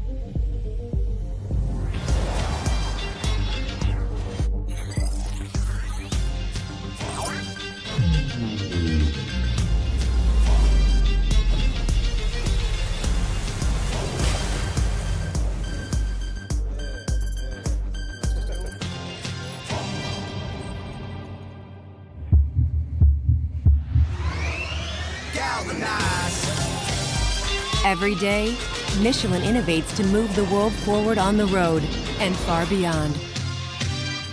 Michelin, motion for life.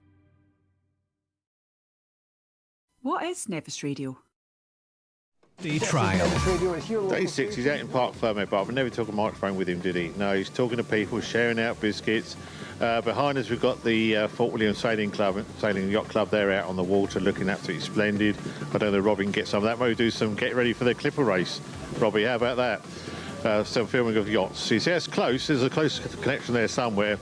But what a beautiful morning for them in their sport as well. So we've got yachting, we've got trials, we've got everything happening in Fort William today. Amazing. To be fair, when the sun's out, any kind of outdoor recreation is good. Yeah, no, can't grumble too much, But yeah, it is rather nice. I don't know what they're doing. What we got a flag waving. I don't know. I've not got that yet. We're about a minute behind what today. He's up to. He's got that childish smirk on his face. So I just, what are you doing? What I was doing was just showing you what the flags look like, because some people have maybe not seen that before. That's what the riders follow all week. Yeah. These flags are on bamboo canes, a little bit of orange flag, because they worked out many, many years ago that colour of orange stands out against the what do you call these things? Ferns, gorse and stuff. Whatever they're called in Scotland. I've forgotten the name of the damn things. Well, to be fair, I'm sure the fashion groups say orange and green should never be seen because they contrast. Yeah, and that way the orange flag stands out. So what the rider does when he's riding across the moors, he's obviously watching in front, not down at his front wheel, a good bit beyond his front wheel so that he can read where he's going. They always tell you when you're riding enduros or riding on the moors, look ahead. Don't look down at your front wheel. Look a bit ahead so you can see what's coming. And then what they do is they keep looking up. Keep looking up, because once you look up, you can spot the flags and get an idea for where the route goes. So then you're back down, maybe looking about 100 yards, 50 yards in front of you at some point, just to get the lay of the land, and you're keeping looking up to see where these flags are going, and that's what the riders look for. So the course markers, they know that how the rider looks for a flag, and they'll stick a flag at the top of a hill somewhere so that you can just spot those flags against the foliage, the green. So the orange just jumps out at you. You can see it. It's a bit like in construction, high-vis. Same thing, but you'd think the high-vis yellow would be the one they would use in the hill, but they actually use an orange colour. You see, we need to say hello to our boss, Eileen Ross, chairperson of Nevis Radio. She's been listening all week, enjoying your coverage, Mr. Moffat. Oh, good. Is that the lady that phoned me after the time I did the drive time show? May have been. It was her, yeah, it might have been. Yeah, she phoned me up. Or she you get lots of ladies phoning you up. I don't know which one it was. Well, I think it was Eileen Ross. Eileen, eh? Change your name. Go on, change your name. I'm very bad at Eileens, and Elaine's. They're all very similar names, aren't they? So and she's got a couple of pheasants that have been listening to us as well. All right, that's good. It's all been happening. Thank you, Eileen. She sent us a goodie bag down for the workers down here. Not you. Right. Okay. You don't class as that. No. I'm a guest presenter. You're up. You're white collar. We're down there. White collar, blue collar. They were the days when they white collar, blue collar, all that sort of stuff. Pecking order. Oh my goodness. Yeah, that's what it's about. But it's good to have everybody listening. And as I said, I think I said to you what you heard, but Linda Campbell, they've been listening to you. Yeah, that's right. Linda and Belle. Yeah. Enjoying your coverage as well. Yeah, she did an announcement before the trial. She sent me a message asking if I was down for the Scottish, and I said yeah. So she put it on the Nevis Radio that we were on this week. Great. Yeah, so that's what's happening. The team for the day, we've got Jack, new employee of Nevis Radio from this week. Was it Wednesday, Thursday you started? Thursday. And he's going to give you a bit of a tour of the technical side of things very shortly here on Nevis Radio, what's happening behind the scenes. Great. We've got David also doing some camera work in the van. We've got Dan doing the mixing and technical stuff, and Robbie, mobile camera ready. He's sort of taken on that role. He seems to love doing it. Yeah. Maybe love's the wrong word, but he enjoys doing it. And he's been following around and getting all those nice images, which you're looking at right now. Is that Dougie? Yeah, Dougie Lamp. Dougie on the screen right now. Yeah, he's number 174, I think it is. He's speaking to Duan Knight, who's from the Isle of Man. Very good rider. His brother is David Knight, the well-known enduro rider. But Duan's been very, very good at enduros and trials, just good at all off-road sports. Duan's coming over next month for the Highland Classic. He's bringing a batch of lads, including his son Tom Knight, who's also a top enduro rider, coming over to ride the Highland Classic. So that'll be good for having them over. It's the first time guys have come over from the Isle of Man, because normally our trial's a bit close to the TT and they can't get off the island because there's so many enthusiasts with bikes coming off the island at the end of the TT. The ferries are always booked solid, so this year there's a bit of a gap, so Duan and the boys are coming up to Alvey Estate to ride that trial. After the 11 o'clock news, or the news at 11, whichever you want to phrase it, we've got a top 3 11Z. Do this every year, you might not remember. 3 songs back to back, and all you got to do is guess what year they're in the charts on this very day at. I quite like that, because when I put stuff on social media, I always look up to see what year they come out, and I test myself to say, oh, I remember that, because in the Scottish that year, there's a song at the top of the charts, and it sort of sticks in your mind. You go, that was 1984, I reckon. And I'm normally about a year out, one way or t'other, or sometimes if it bang on, so that'll be interesting. There's a regular feature on the flashback shows. Yes, that's not happening today, because we're here doing the 6 days, but it's one of these things we just kept in.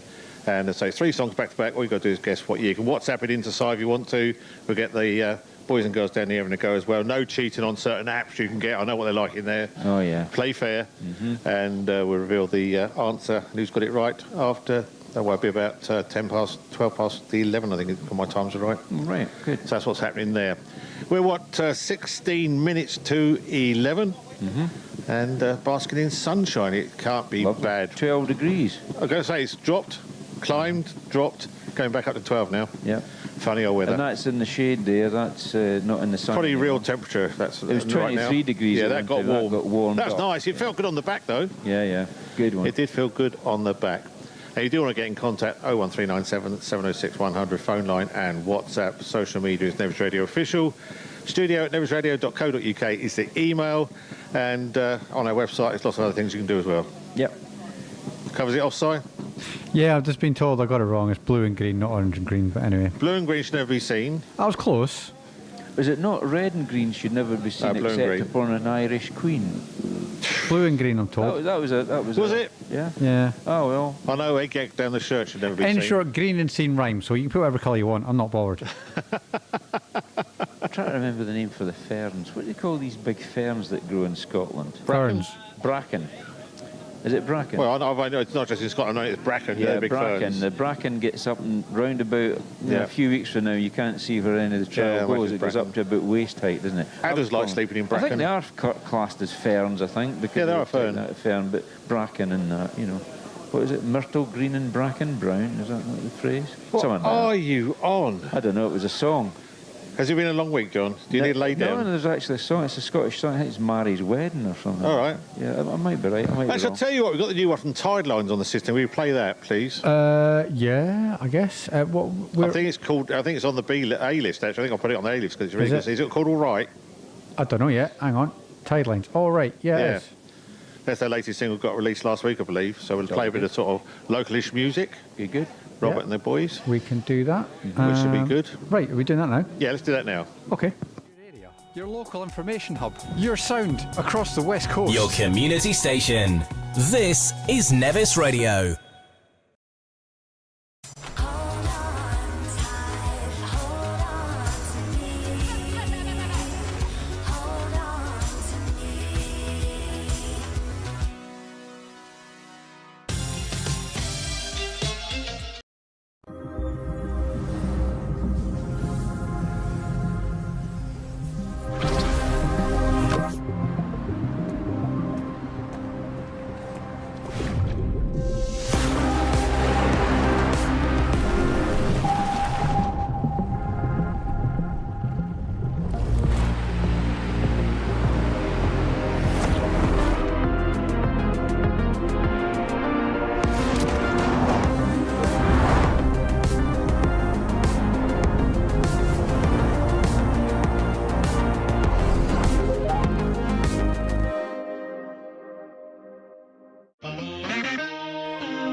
So I make it harder. Don't hold back. If you think about it, so many people do be cool and look smarter. Don't hold back. And you shouldn't even care about those noses in the air and the crooked stairs. Don't hold back. Cause there's a party over here, so you might as well be here with the people care. Don't hold back.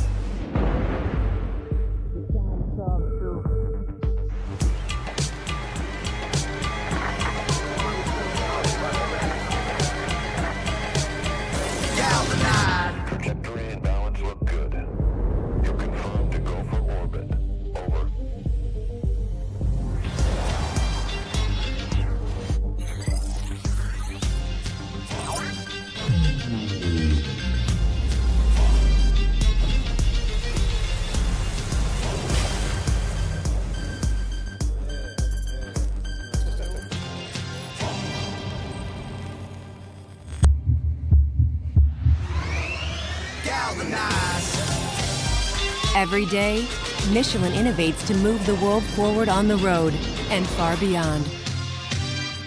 Michelin, motion for life. The Scottish 6-day trial. Day 6, I don't know where anybody's gone. The camera operator's there, blethering behind us. John's just wandered off. I'm left on my own, like this happens quite a lot. Well, you see, we're working on something behind the scenes, as always. Yeah. You mentioned, obviously, we're going to have a little tour of the studio Yep. coming up. So we're just kind of rigging some bits up for that. So I think we might Probably do... tidying the place up, all the juice cans all over the place and stuff, a mess. I didn't want to say that, but yeah. Bacon roll wrappers, but what we'll do... all over the place. I know it's like... After your tunes at 11, we'll probably come and have a little go at that. Yeah, that's what I reckon. About 11:15, 20 past 11, something like that. It'd be good to do that. It's all good? Yep, no, we'll do that for sure. I don't know whether John's... I don't know if he's got a microphone with him. I don't know if he's listening. I don't know where he's gone. Oh, he's over there somewhere. Right, he's over in the... I don't know where he's looking at, probably buying a new van. I don't know. It's like trying to find a hamster in a cage. They're all pointing at him. He's just taking his ears out. He's not even listening. But I'm enjoying watching the yachts, actually. It's a good breeze down here from today. Lovely weather for it. Yeah. So we'll look forward to a bit of yachting action in July. For those that are listening, watching, all that kind of business. We're going to be doing the Clipper Round the World race in July down in Oban. Full 10 days of that. And we'll be doing some live streaming, live video and live audio all for the full week in Oban. It should be exciting fun. Yeah, sorry. So I'm doing I'm doing a camera direction now. Sorry. All right.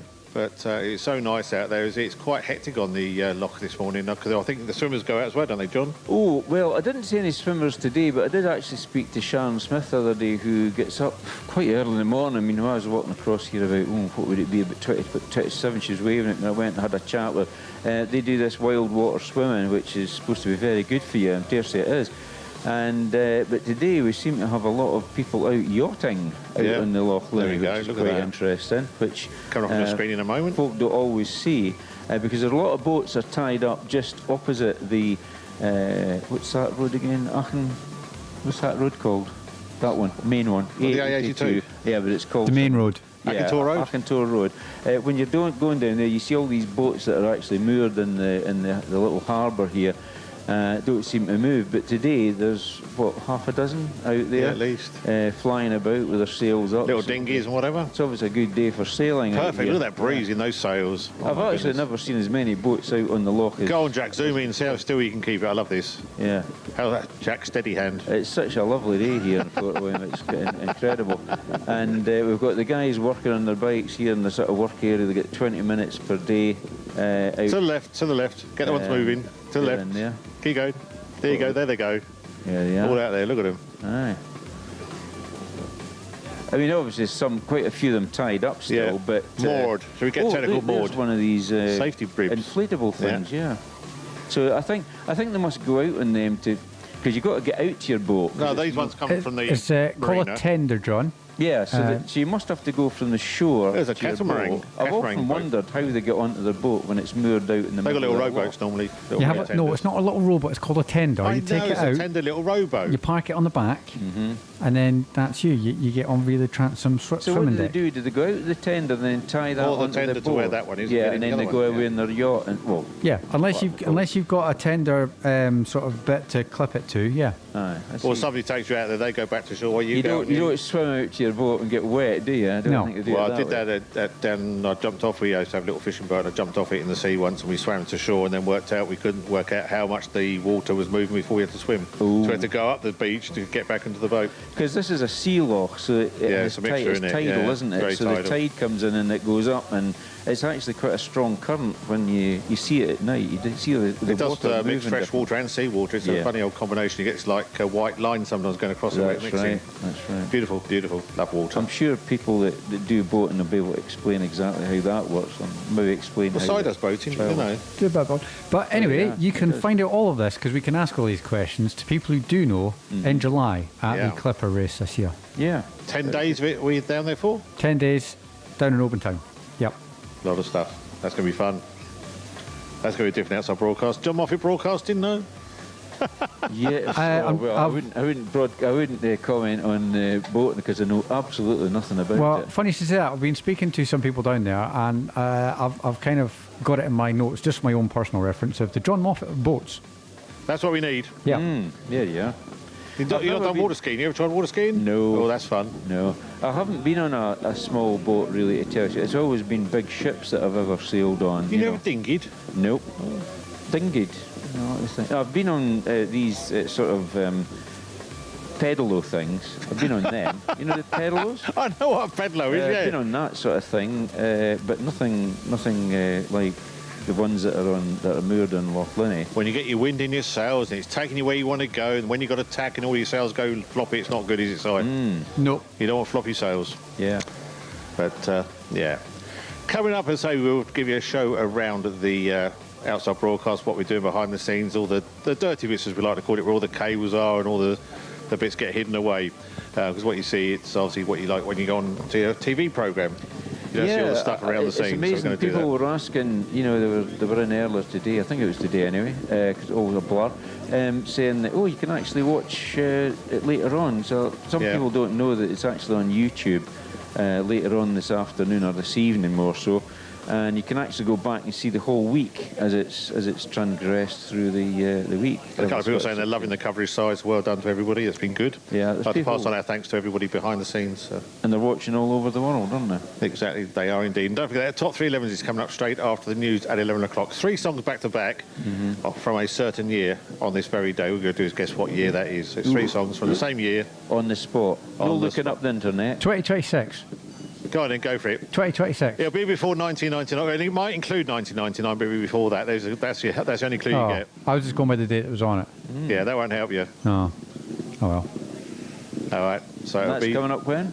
Straight after the news at 11 o'clock. In about 2 minutes past 11. So I've got to concentrate on 2 minutes past 11, you need to listen to your 3 songs. I'll have to listen. The first one will be number 3, then it'll be number 2, then it'll be number 1. 3, 2, 1. Okay, well, before we do that, is there any basic rules in this? No. Okay. Well, does that help?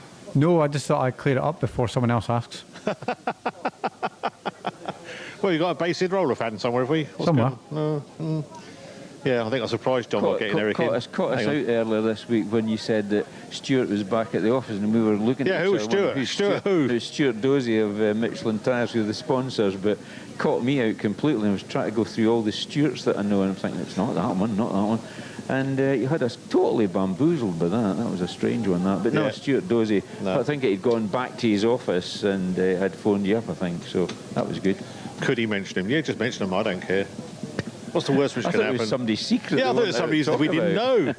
Well, you see, when they say it's in the office, it's like, should it be in the office? I don't know. Well, it should be in the office. He's working, isn't he? So there's no problem. Yeah, but like, that's the thing. What is work watching YouTube? I don't know. Does anybody work in an office anymore? Everybody works from home. Home workers, isn't it? Home workers. That's a very loose term, working from home, for some people. It is indeed, yeah. I work from home. I quite... You don't. You go out for lunch every day, because I've seen your social media. Me since I've retired, I go out for lunch every day. I didn't go out for lunch every day. This lovely cafe today. Look at this cream tea I've got and piles of cakes and stuff. Yeah, that's right. We've seen it all. Yeah, you have to see it. But I do go to places. Well, the place I normally go to, it actually supports young people with disabilities and things. So it's quite a good one, that, and it puts money into the foundation that runs it. And that, so it's good. Yeah. I'm getting told off. Are you? Who by now? Dan. Apparently my work from home is more like sitting in my dome. All right. Yeah. I only worked from home because of COVID. I was sent home and I never... Well, I did actually go back for certain meetings and things like that, but it kind of broke me into the way of being more at home, I suppose, when I was actually coming up for retirement. So it was a kind of halfway house almost. I know a lot of people haven't gone back to the offices, have they? No, some have never gone back. And then offices have been shut as accordingly and properties sold off as a result, yeah. There's a collection of people on bikes. Is that all one group? Do you know them at all? We're running out of time. Well, I think Jonathan Richards is there, 183. There he is, yeah. So Chloe is... Oh, no, she's not there at the moment. I can't see Chloe. Was that her just gone out shot, I think? Could be. She's just getting up on the ramp. Is that her? That's Chloe, she's on a Vita. That's Chloe Richardson. Very good rider. Good enduro rider as well. She was riding in that one Red Bull Cities enduro down in Newcastle just a few months ago. But Chloe's been, riding for years and years now. I think she's in her very early 30s. I think she's younger than Jonathan. So Jonathan's 34. Chloe will be about 31, I think. And rides the Scot trial every year. That's the only time I see her is at the Scottish and the Scottish 6 days. Scot and the Scottish 6 days, and she gets round. She's a very, very competent rider. This is Nevis Radio. We're going up to the news. Don't forget, straight after the news at 11 o'clock, a top 3 11Z. Can you guess the year that the first 3 songs you hear after the news are in the charts on this very day? From 96.6 to 102.4 FM, this is Nevis Radio News. From the Sky News Centre at 11, Sir Keir Starmer says the results of the local elections hurt, but he won't walk away from his role as Prime Minister. More than 1,300 Labour councillors lost their seats. Environment Secretary Emma Reynolds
I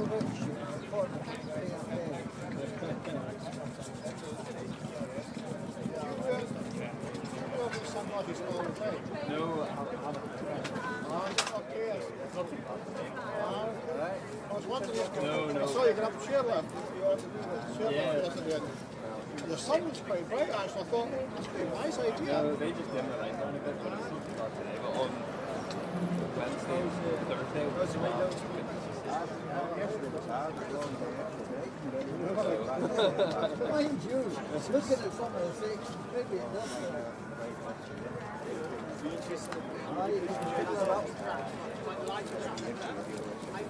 Have a good day.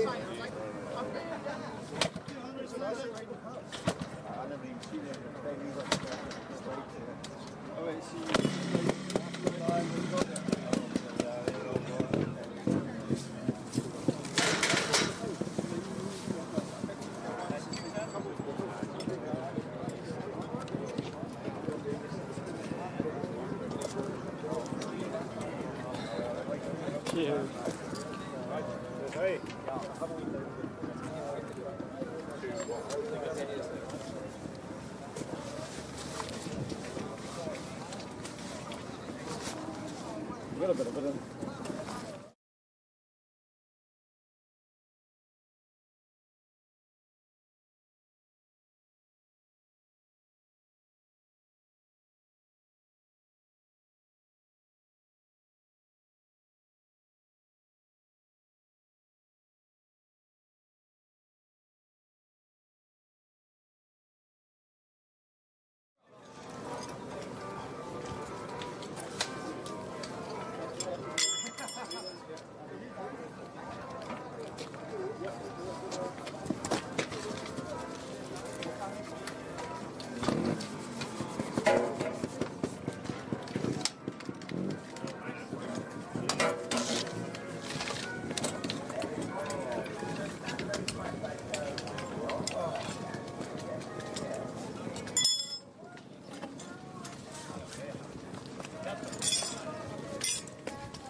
My tyres all right.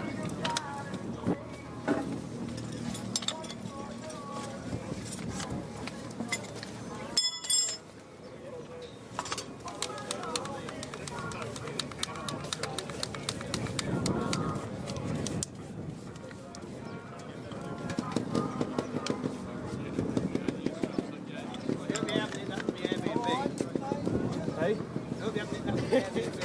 Not yet.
Yeah, they were like, "What are you doing, boy?"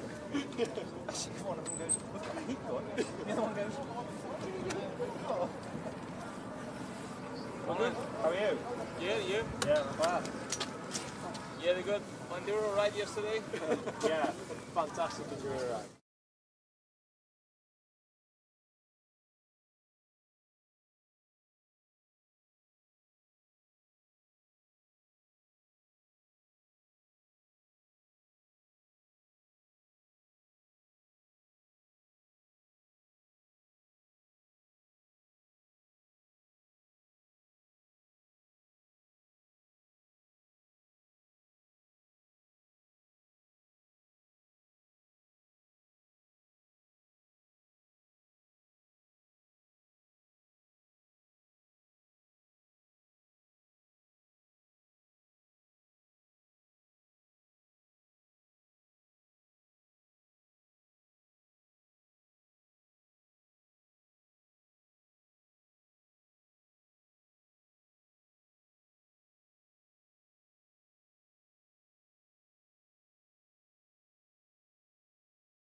Might be close.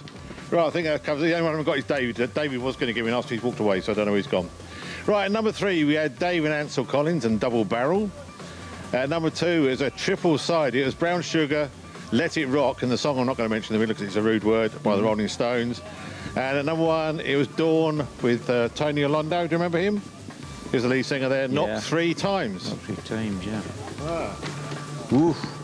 That was a difficult one, that. John Moffat's guessed 74. Dan said 69. Si said 71. Robbie says 89. Robbie, where have you been with your musical history, my friend? And Eileen said 1970. Hang on, Dave's rushing in. Are you giving an answer? I thought he was going to... Sorry? I'm going to have to guess 75. He's guessed right. Dave said 75. Okay. Hang on, I'm just putting a bit of paper out here. It's like a national lottery. Oof. The answer we're looking for, and John Moffat can verify this, only one person has got it right. Right. And it pains me to say this, but it's not you. Oh, that's okay. It's not David. Oh. Ooh. It's not Robbie. Ooh. It's not Eileen. Ooh. It's not Dan. Oh. Which means it's Si with 1971. 71. Get in. See, I know my stuff. You just lucky guessing. I was 3 years out. But you were about 10 years out at one point. You were in the mid-60s. 68 at one point. I thought, could it be that old? It was Brown Sugar. I was trying to remember what I was doing when Brown Sugar came out. But 1971. Yeah, 1971. Oof, I was still at school. Well, you see. There you go. Let's look at the other songs in that year. So that's what's happening. Do you remember that one? Waldo de los Rios? I remember something about that, yeah. I love that. Ardeen Taylor, that's a great song. Ardeen Taylor, yeah. Indiana wants me, blah, there you blah, go. blah. That was your top 3 11s on a flashback show. But the flashback show, the difference, because it is the Scottish 6 Days trial show here on Nevis Radio, right through until 12:30ish, when the last rider goes away. So does Si get a day off work for that or something? Is that his prize? That'd be right. Well, speak to Eileen. Well, she'll be hot in the huff because she didn't win. That's true. Everybody likes to win.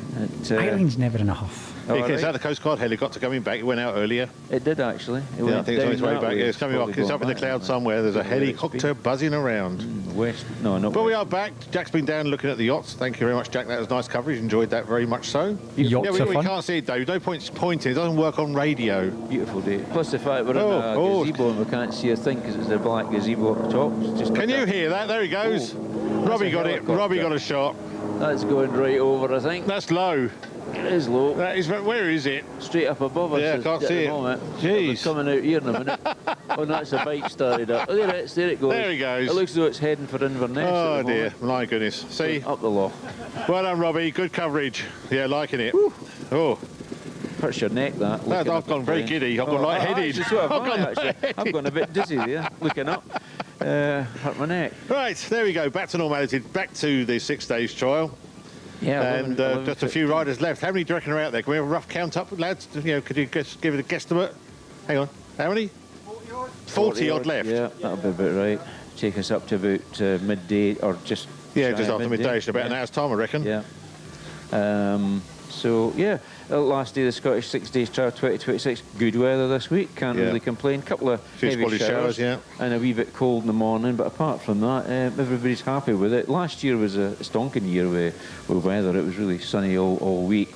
And before we came down, a lot of chat, with the lads up in Inverness. And, it could be a wet week. We've not had a wet one for a while. So we've managed to get away with it this year, fortunately. Good old Petros, the god of weather, looked after us here in sunny Fort William in Loch Harbour. Everybody's had a nice time. Great holiday for all the spectators and I suppose for the supporters as well, the riders that are out there supporting the local lads. Because obviously this trial, whilst there's top riders in the event, professional riders, it's really a clubman's event because without the clubman there wouldn't be the volume of riders to pay to put this event on, because everything's got a cost nowadays. Well, always had a cost, but it's fundamentally an event that's bulked up by clubman riders. They come from all over the country, Scotland, England, Ireland, Wales and abroad as well. and without them there wouldn't be a trial. But more importantly, of course, is the observers and officials. Without people running the event and staffing the event, there wouldn't be an event. You need sponsors as well. Everybody, they have a daily sponsor for the trial, for the club, and all these things in the mix bring it all together to bring an international event of this stature to the Scottish Western That's a very loud lorry. It's got very noisy, isn't it? That's a lorry. Yeah, but my these goodness. Big V8s, they certainly have a deep throaty roar, logging timber about. Logging lorry, yeah. Yeah. But so, no, you're right, it's everybody. And do the observers apply, or do they get asked? How does it work? Quite a few of the observers come back year after year, but you can apply to the club to become an observer, probably by email would be the way to do it. I don't know exactly who you would write to, but probably the most efficient way would be to send an email to the secretary at the SSDT.org and say, look, I'm thinking about doing an observing, I've got a bike or I'm on foot or whatever, and they would then pass it on to the Chief Marshal to see if there's any requirement for extra people, because people come and go. Yeah. It's as simple as that, and you maybe get people observing for 3 or 4 years and then they decide they don't want to do it, or they can't get the time off in May. Things kick off, they maybe have families or whatever, and not everybody comes back to do it. I mean, if you look back maybe 15 years, there's almost a completely different change of people, but you have the sort of hardy annuals that come here every year. I mean, the guys that are here today, the Fletcher brothers and Angus McIntyre and the gang, they've been observing here for quite some years. Yeah, there are opportunities do arise where they need more observers. And I think before this trial kicked off, I think I saw on the SSDT website or the social media page that they were looking for observers this year. So I think somebody said there was 67, I think was the figure they had. That's what's been said, billeted during the week. So yeah, but of course, whilst there's only 30 sections, so you'd say, oh, that's 30, why have 67? Well, you like to rotate the people, you like to give them a day off so they can actually see the trial, and then you've got other duties as well, like the Corn Ferry. There was a team on the Corn Ferry, and you have the start and finish here at the Parc Ferme in the West End car park, and they've also got the time control at the end of the day, so you've got guys that are on the end of the time control. Yesterday it was up at Ferme. A few days ago it was just down under the Ballahullish Bridge, but you've also got the time control here in the car park where they come in with their cards and they get their times marked, and then they go into the working area, do a bit of maintenance if they've got time, and then they put the bike into the finish, and there's a finish marshal, takes the card off them, they get fueled and that all takes personnel, and it's quite an operation, quite involved. The guy down at the gate, I don't know his name, he's been there for years and years and years, greybeard. Oh, that's security. Yeah, that's security. That's what he's there for. Yeah, so thanks to these guys. These are external guys that come in and do security. Oh, right, I thought he was part of the SSDT. No, it's not. It's actually a security operation that goes on there. Yeah. That's Mike with the beard, the white beard.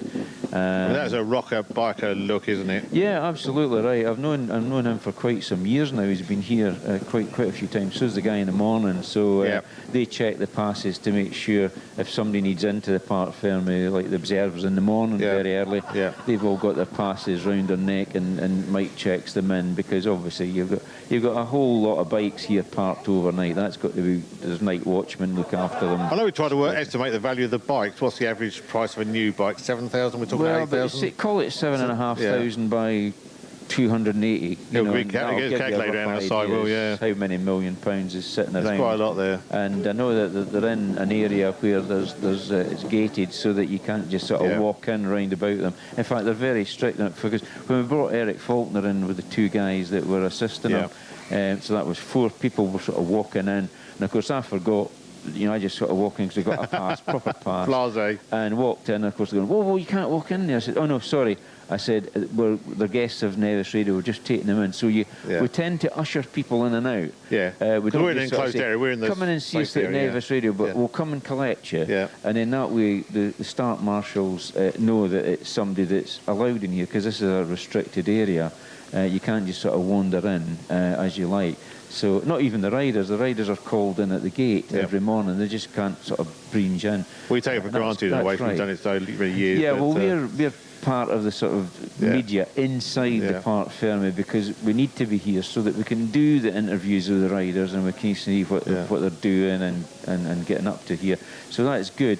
But again, it's not just a case of the public can't walk in and because it would be, from a safety point of view, there's a load of bikes all lined up, and of course if you knock one down, you probably knock about half a dozen down. They go down like a pack of cards. So it's very important from the security and health and well-being of people, the riders, the officials and the general public. And I noticed they've put up a couple of notices this year just to keep the young kids out of the working areas, because we did actually last year have our kids in at the vertical one, but we kept an eye on them, kept them out of the way. But then again, if a bike fell over on top, you've got to consider that. So they've actually put notices up this year to say young children are not allowed in the working area, you know, when there's riders in there, because sometimes it's totally empty. I mean, when they go out today, once all the riders have gone, well, it's slightly different at Saturday because they start taking stuff down, but during the week these places are totally empty until the first riders start coming back in, and that's how it works. Yeah. Well, I'll tell you what, we're going to do the weather, have a tune. Have you got something lined up? Anybody else in the family got anything lined up? No, well, we've got our studio tour lined up. Just answer your question. Do that, tune, come back, have a look, and we'll get Jack doing a tour of what's happening around here. Okay, well, and are you going to do a tour your end as well? Yeah, we've got it all linked up, ready to go. It was 2,160,000 approximately. That'd be a bit right, I would think, It's scary, isn't it? Yeah, scary. A bit like your shed. Yeah, something like that. No, not as much as that, I don't think. Right, let's do this weather then. Right, have we got a tune for that? Sorry? Sorry? Are we playing a tune after that? Yeah, choose one yourself while the weather. I'll do the weather. You want to do something like that quickly? All right, you want me to pick a tune? 20 seconds. That'll do. Share it out. That'll do. We'll play that. Right, here you go. Today's weather on Nevis Radio, brought to you by Thistle Access. Mainly dry days, some bright and sunny spells. There could be a few light showers breaking out, these mainly over the hills and coastal areas. Light to moderate northwesterly winds and temperatures getting up to around 11 degrees centigrade. Evening and overnight, and elsewhere it will be clear periods. Frost developing under lengthy cloud breaks. Temperatures down to 3 degrees centigrade. That was today's weather.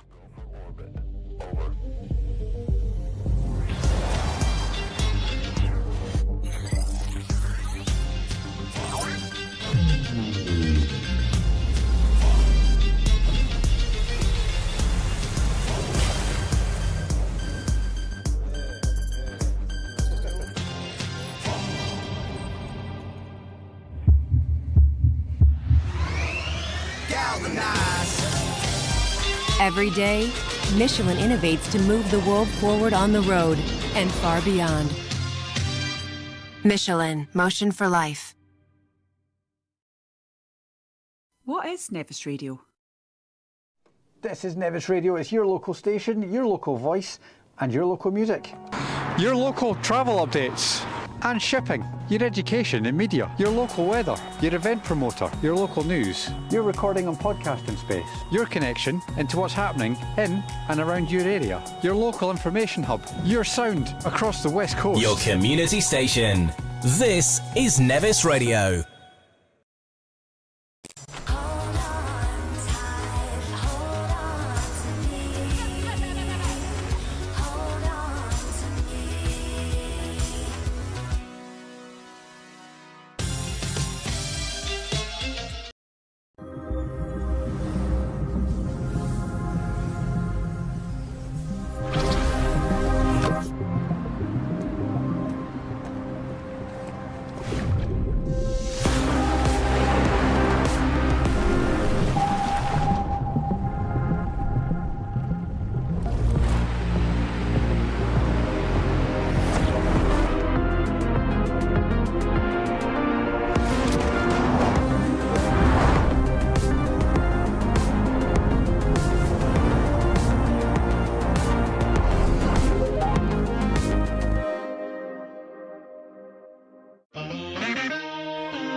attempt to move, so I make it harder. Don't hold back. If you think about it, so many people do be cool and look smarter. Don't hold back. And you shouldn't even care about those noses in the air and the crooked stairs. Don't hold back. Cause there's a party over here, so you might as well be here with the people care. Don't hold back.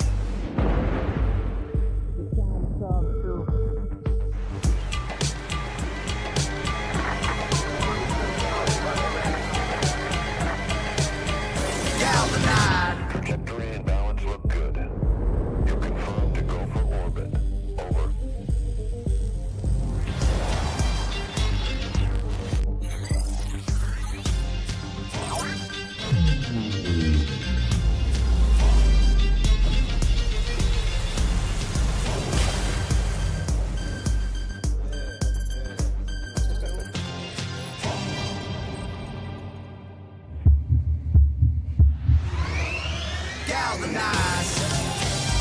Every day, Michelin innovates to move the world forward on the road and far beyond.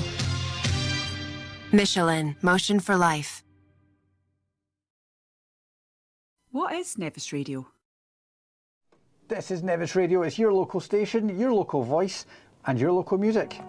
Your local travel updates and shipping, your education and media, your local weather, your event promoter, your local news, your recording and podcasting space, your connection into what's happening in and around your area, your local information hub, your sound across the West Coast. Your community station. This is Nevis Radio.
Day 6 of the Scottish 6-day trial.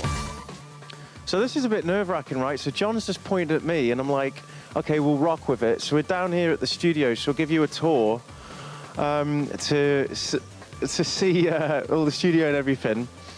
So we'll start with the gazebo here. So we've had this for the last few years. We've got the banners and everything. So we've got the sponsors of Comms West, we've got Gavin Cairns, Roughcasters, and Michelin, and then Trials Guru. It's a nice looking gazebo. We've got the interview bit here, so we've got a tripod set up there. We've got 2 tyres there and a banner here for the interview position. And then we've got a camera there, which is usually fixed on John and John, but we've also had it today out on the boats in the lock, which look kind of nice. And then move around to the TV here. So that is currently showing, well, it's the live feed of this. But so John and John can see themselves, or if anybody's stood behind, they can see what's going out to YouTube. Just below that, we've got a clock, and I noticed the temperature when we got down was about 2 degrees, 3 degrees. So it's gone up by 11.5, 12 degrees since we came down and been on air since 7 o'clock this morning. The less glamorous side, we've got a bin, which is nearly full. It's end of trials. And then we've got the table here with Nevis Radio branding. We've got the mics and stuff. What have we got behind? Oh, the Fanta's gone. But you've got your daddy's brown sauce. That's for you, isn't it, John? But we only got you one bacon sandwich earlier. Yeah, for the bacon roll, yeah. We've got a laptop bag down there, John's bag. Oh, is that your secret supply of shortbread? That's what's been handed out to the riders. Don't give me that, but it is, yes. Okay, right. I've seen John doing that. Yeah. So, We've also got a TV remote as well, just to control that television. Something that's a bit different this year, we've actually hung up the lights to the gazebo, which has really helped in terms of lighting up the set and everything. So that's just hung up there. We've got the extension lead just there, which is also powering in one of these wireless receivers. So when Robbie's out in the pit, just over as we was in Sherco or Vertigo. You can see that on top of the camera, which has got 2 little antennas on the top. Also, just looking over there, another change this year, we've actually mounted one of the wireless mic receivers up there as well, just to improve with reception. So when John's out, it should extend the reach a bit further. So that's a change. We can show you up here. So we've got actually 2 aerials. One's attached for the FM feed, which you can hear on YouTube. So that's attached an amplifier in there. We'll go in there in a bit. And then John will get the credit for that because he fixed that. The aerial, which is pointing back to the studios where Simon is. Hello. Hello, Simon. And I don't think it has cut out since John changed it, has it? No, it just needed moved. So it's been really stable for about the last hour and a half, and it's pointing kind of north. But what John's actually done is put a screwdriver in it and just kind of wedged it. So that's the fix. Robbie, have you got a nice zoom on that? Oh, yeah. We've got a dish up there, which is Comms West. Is that pointing towards Trees Lake? Yeah, they've got an access point over there. I believe that we joined their network with that. So they've got that, and it's on the tripod there, just pointing over there. We can get to the Wi-Fi, which is just the studio Wi-Fi, which is pretty cool. And then we've got 2 horn speakers, which have really helped with feedback this year, just pointing out into the pit here, so it should carry the sound. We also took that down Sunday for the parade as well. So we'll probably be taking them down next year as well, won't we, the horns? If we get booked, hopefully. Yeah. What we'll do is we'll have a look inside the trailer. So here lies Dan. So Dan's been vision mixing. See, I got my first time on this yesterday, actually operating this, and I was so nervous when you said you're getting a go on this. And I was like, right, because it looks like Battleship Enterprise. But actually, once you get into it, it's okay. But I just wanted you to tell me, the macros I still don't understand. So that controls the feed to that laptop. That one's streaming. I understand that. That's all the different feeds. So we've got this camera here that Robbie's got, the static one on John and John, the static cam which is pointing out into the kind of over there, and then we've got that NDI feed which is your drone. That's actually the GoPro now at the minute, which is this one here. So that is one of our live feeds. We've had that sat up on top of the trailer and in various places around here, but it is also the drone as well, which will be going back onto in about half an hour's time. The GoPro shot actually looked quite good. We put that on top of the trailer. Yeah, pretty much just right above us right now, and it comes out a quite a good feed actually. Yeah, as a wide shot. But just talk us through this. So the macro bit. So you hit that to fire off that. Yeah. So basically the macros just make it easier for us. We record what we like when we're going to adverts. We've got to disable the audio from the XLR and from the RCA, which is our microphones and the transmitter, as well as swapping the feeds over. But we've recorded a macro, so if we want to go to adverts, we press one button and it does it all for us. That's pretty cool. It saves a lot of hassle, makes it a lot easier.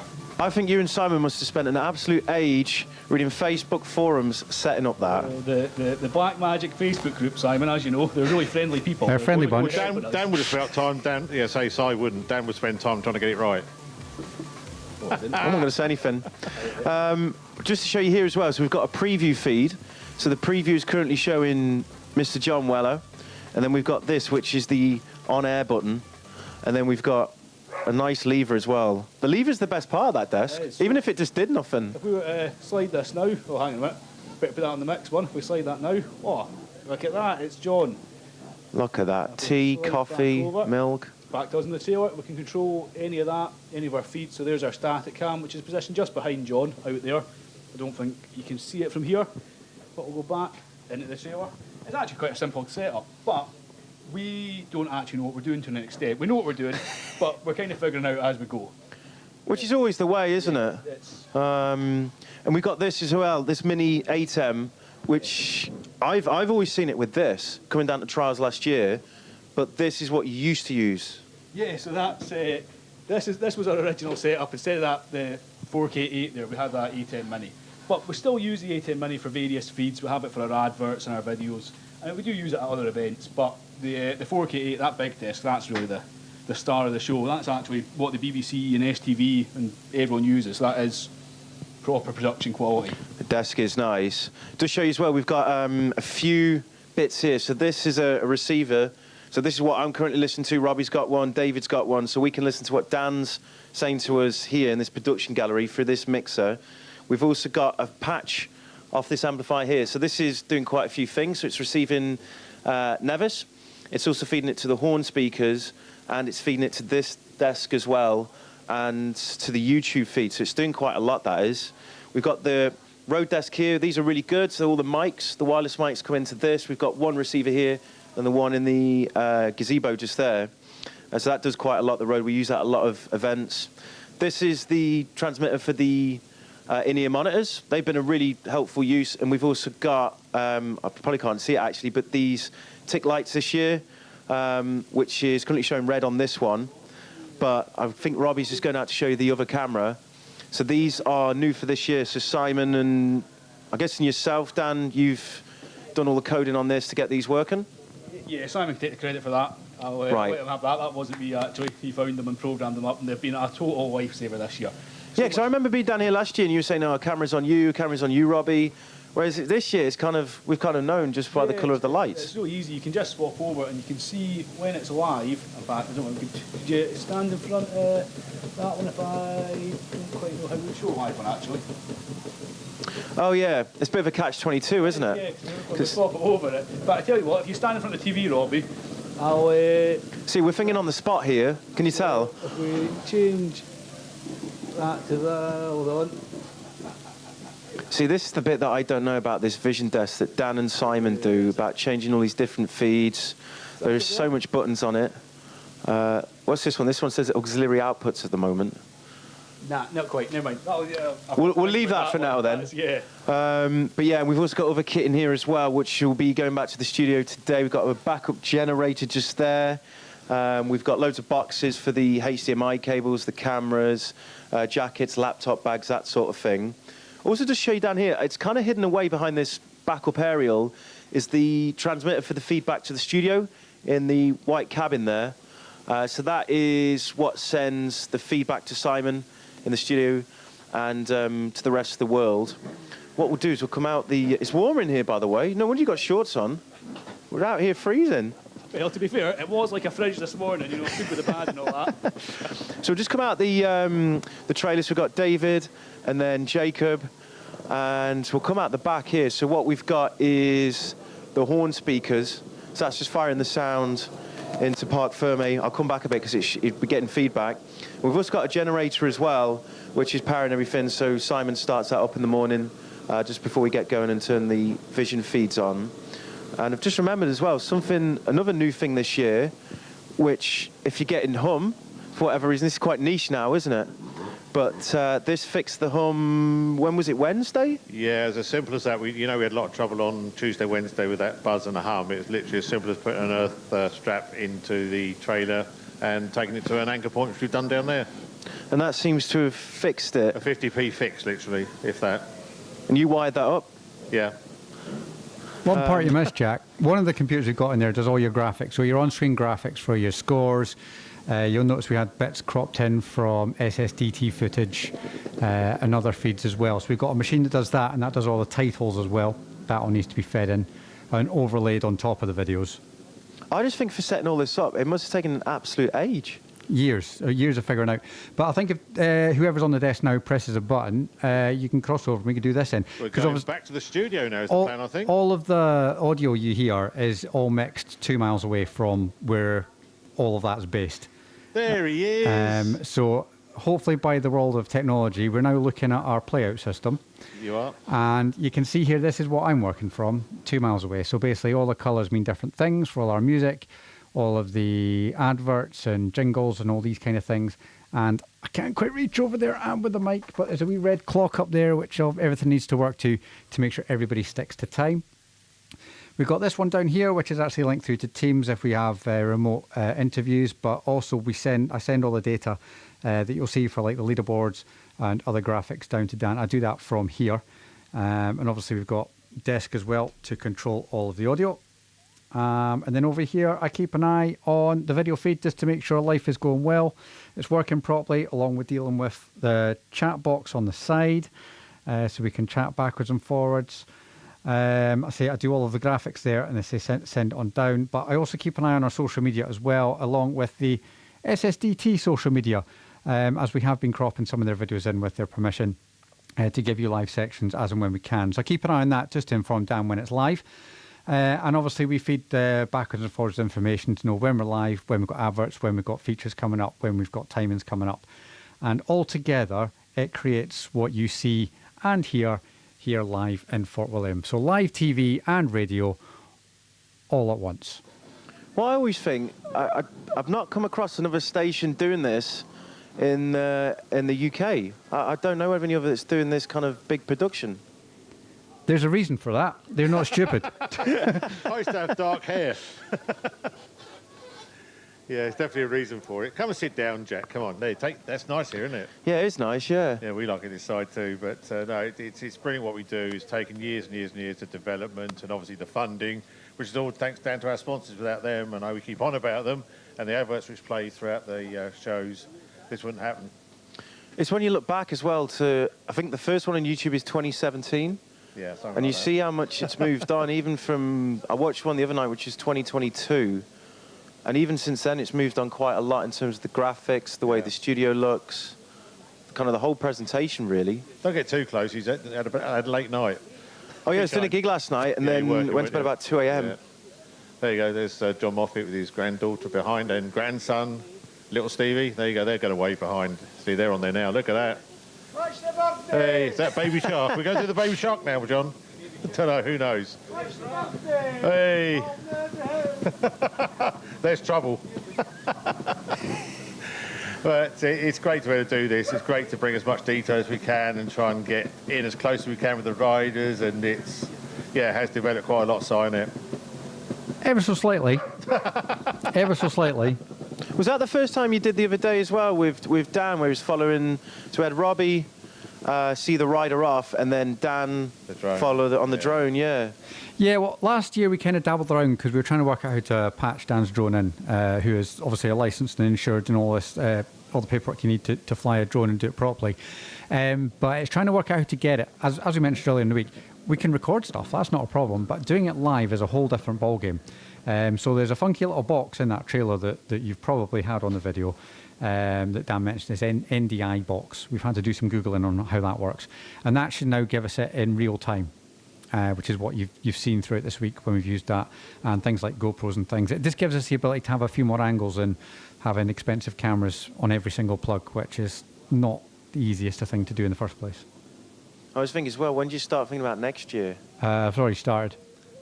It's like Eurovision. It starts before this year. It doesn't end. It just rolls across. Yeah. And you guys have got the awards tonight. Yep. We're down there. Yeah, down the Cool Community Centre.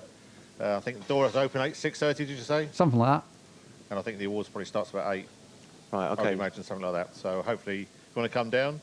We've got about 10 riders left. Is that right? 6. We've got 6 riders left. So maybe John, Mr. Moffat. Is there any chance to just catch up with the last riders coming through? That'd be a good thing to do in a minute, please. Oh, you're babysitting now, are you? I'm babysitting at the moment. How'd that work? I don't know, but I think the parents or maybe my wife, the gran, might be here shortly. Right, we'll try and go around there anyway, and yeah, maybe you could commentate just while they lead us around. Would that work? Could you do that double tuck job? If you sort of go around and see the riders coming off from that side, yeah, and then you can talk and one of the camera people will go around that way. Right, we're going to do that then, just try and see these last few riders away. Hopefully that'll take us up to just after midday, I'd have thought, something like that. Yeah, I can. Can you hear me? Yep. I'm just checking to make so sure that's that radio works. That's the behind the scenes. Yep. Well, that's what's been operating all this week. Come and stand here. Come and stand here. Yeah, we're rider number 235, Daniel Lamont, member of the Inverness and District Motorcycle Club, on his Beta Evo, getting ready to start. 235. Bike started up on the last day. They're all taking pictures of him here. And that's Daniel just leaving the start. Number 236, Alfie Watson. He's on the gas. He's just getting his time card there. He's just slipping that into his pocket. His bike's been swiped with the number plate, with the chip that's on the back of the number plate. Yeah, he's giving the thumbs up, ready to go. Take the camera.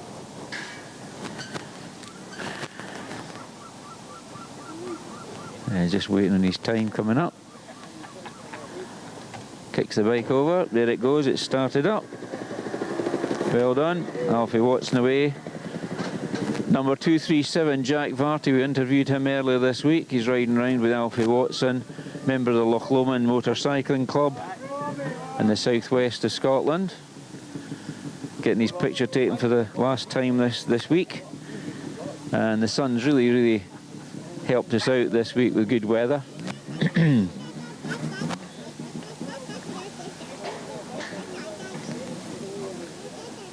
So he'll be starting soon, and Marshals Jimmy Reid and Rob Patterson taking down the banners, because obviously everything has to be taken down at the end of the trial. And they put it up as well. And they put it up as well, as Rob would say. Up and taken down again, put away to next year. So Jack's got his goggles on, ready to go. There you go, there's his bike being swiped at the front number plate, 237. Bike started and he's off on his run. Here's a pair of goggles that will not cost you grand pair of anything. There you are. There you are, pair of goggles for you. You hold that, Stevie. Somebody's left a pair of goggles. Number 238. There's 3 riders still to go. 238, 239 and 240. I don't know who they are because I've not got my list with me, unfortunately. 238, anybody know who that is? I think I'm doing this myself at the moment. 238, James Jackson. James Jackson, there you go. James Jackson, ready to go. Oh, you've got all your bit of paper if you haven't got your sheet there, sorry. No, do you want to hand it to me quickly? It's there somewhere. Should be there, is it? It was there. There it is. That'll do.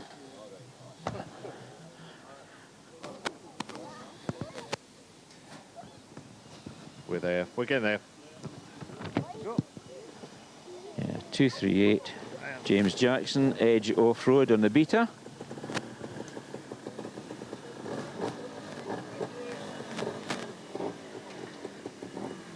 And 239, Mark Jackson.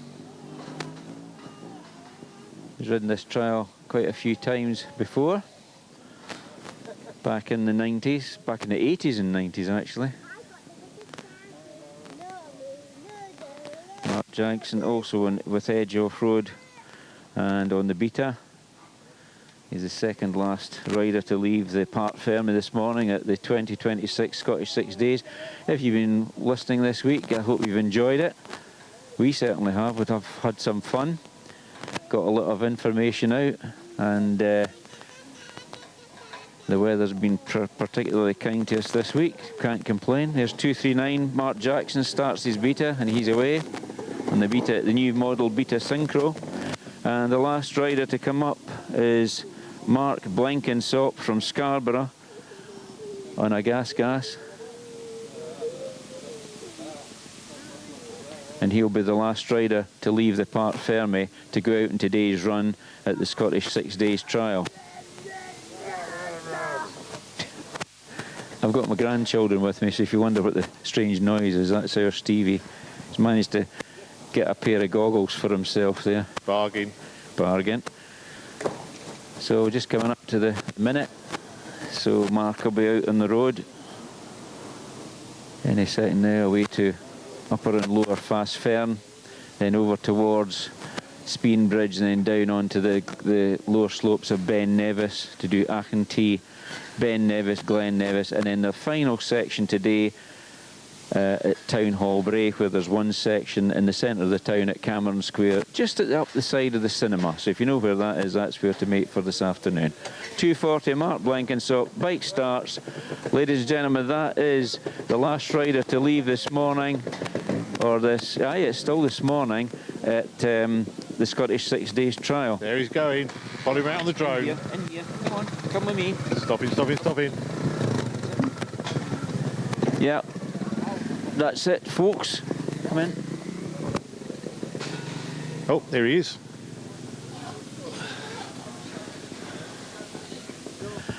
Yeah, we've got little visitors have Yeah, come we in have to see indeed. what's happening. Have they got VIP passes? Well, yes, they have. Good. So this is the future, isn't it? Both of them ride and Osset, so they're really into They their do trials, but not competing yet because they're too young. They're not yet 4.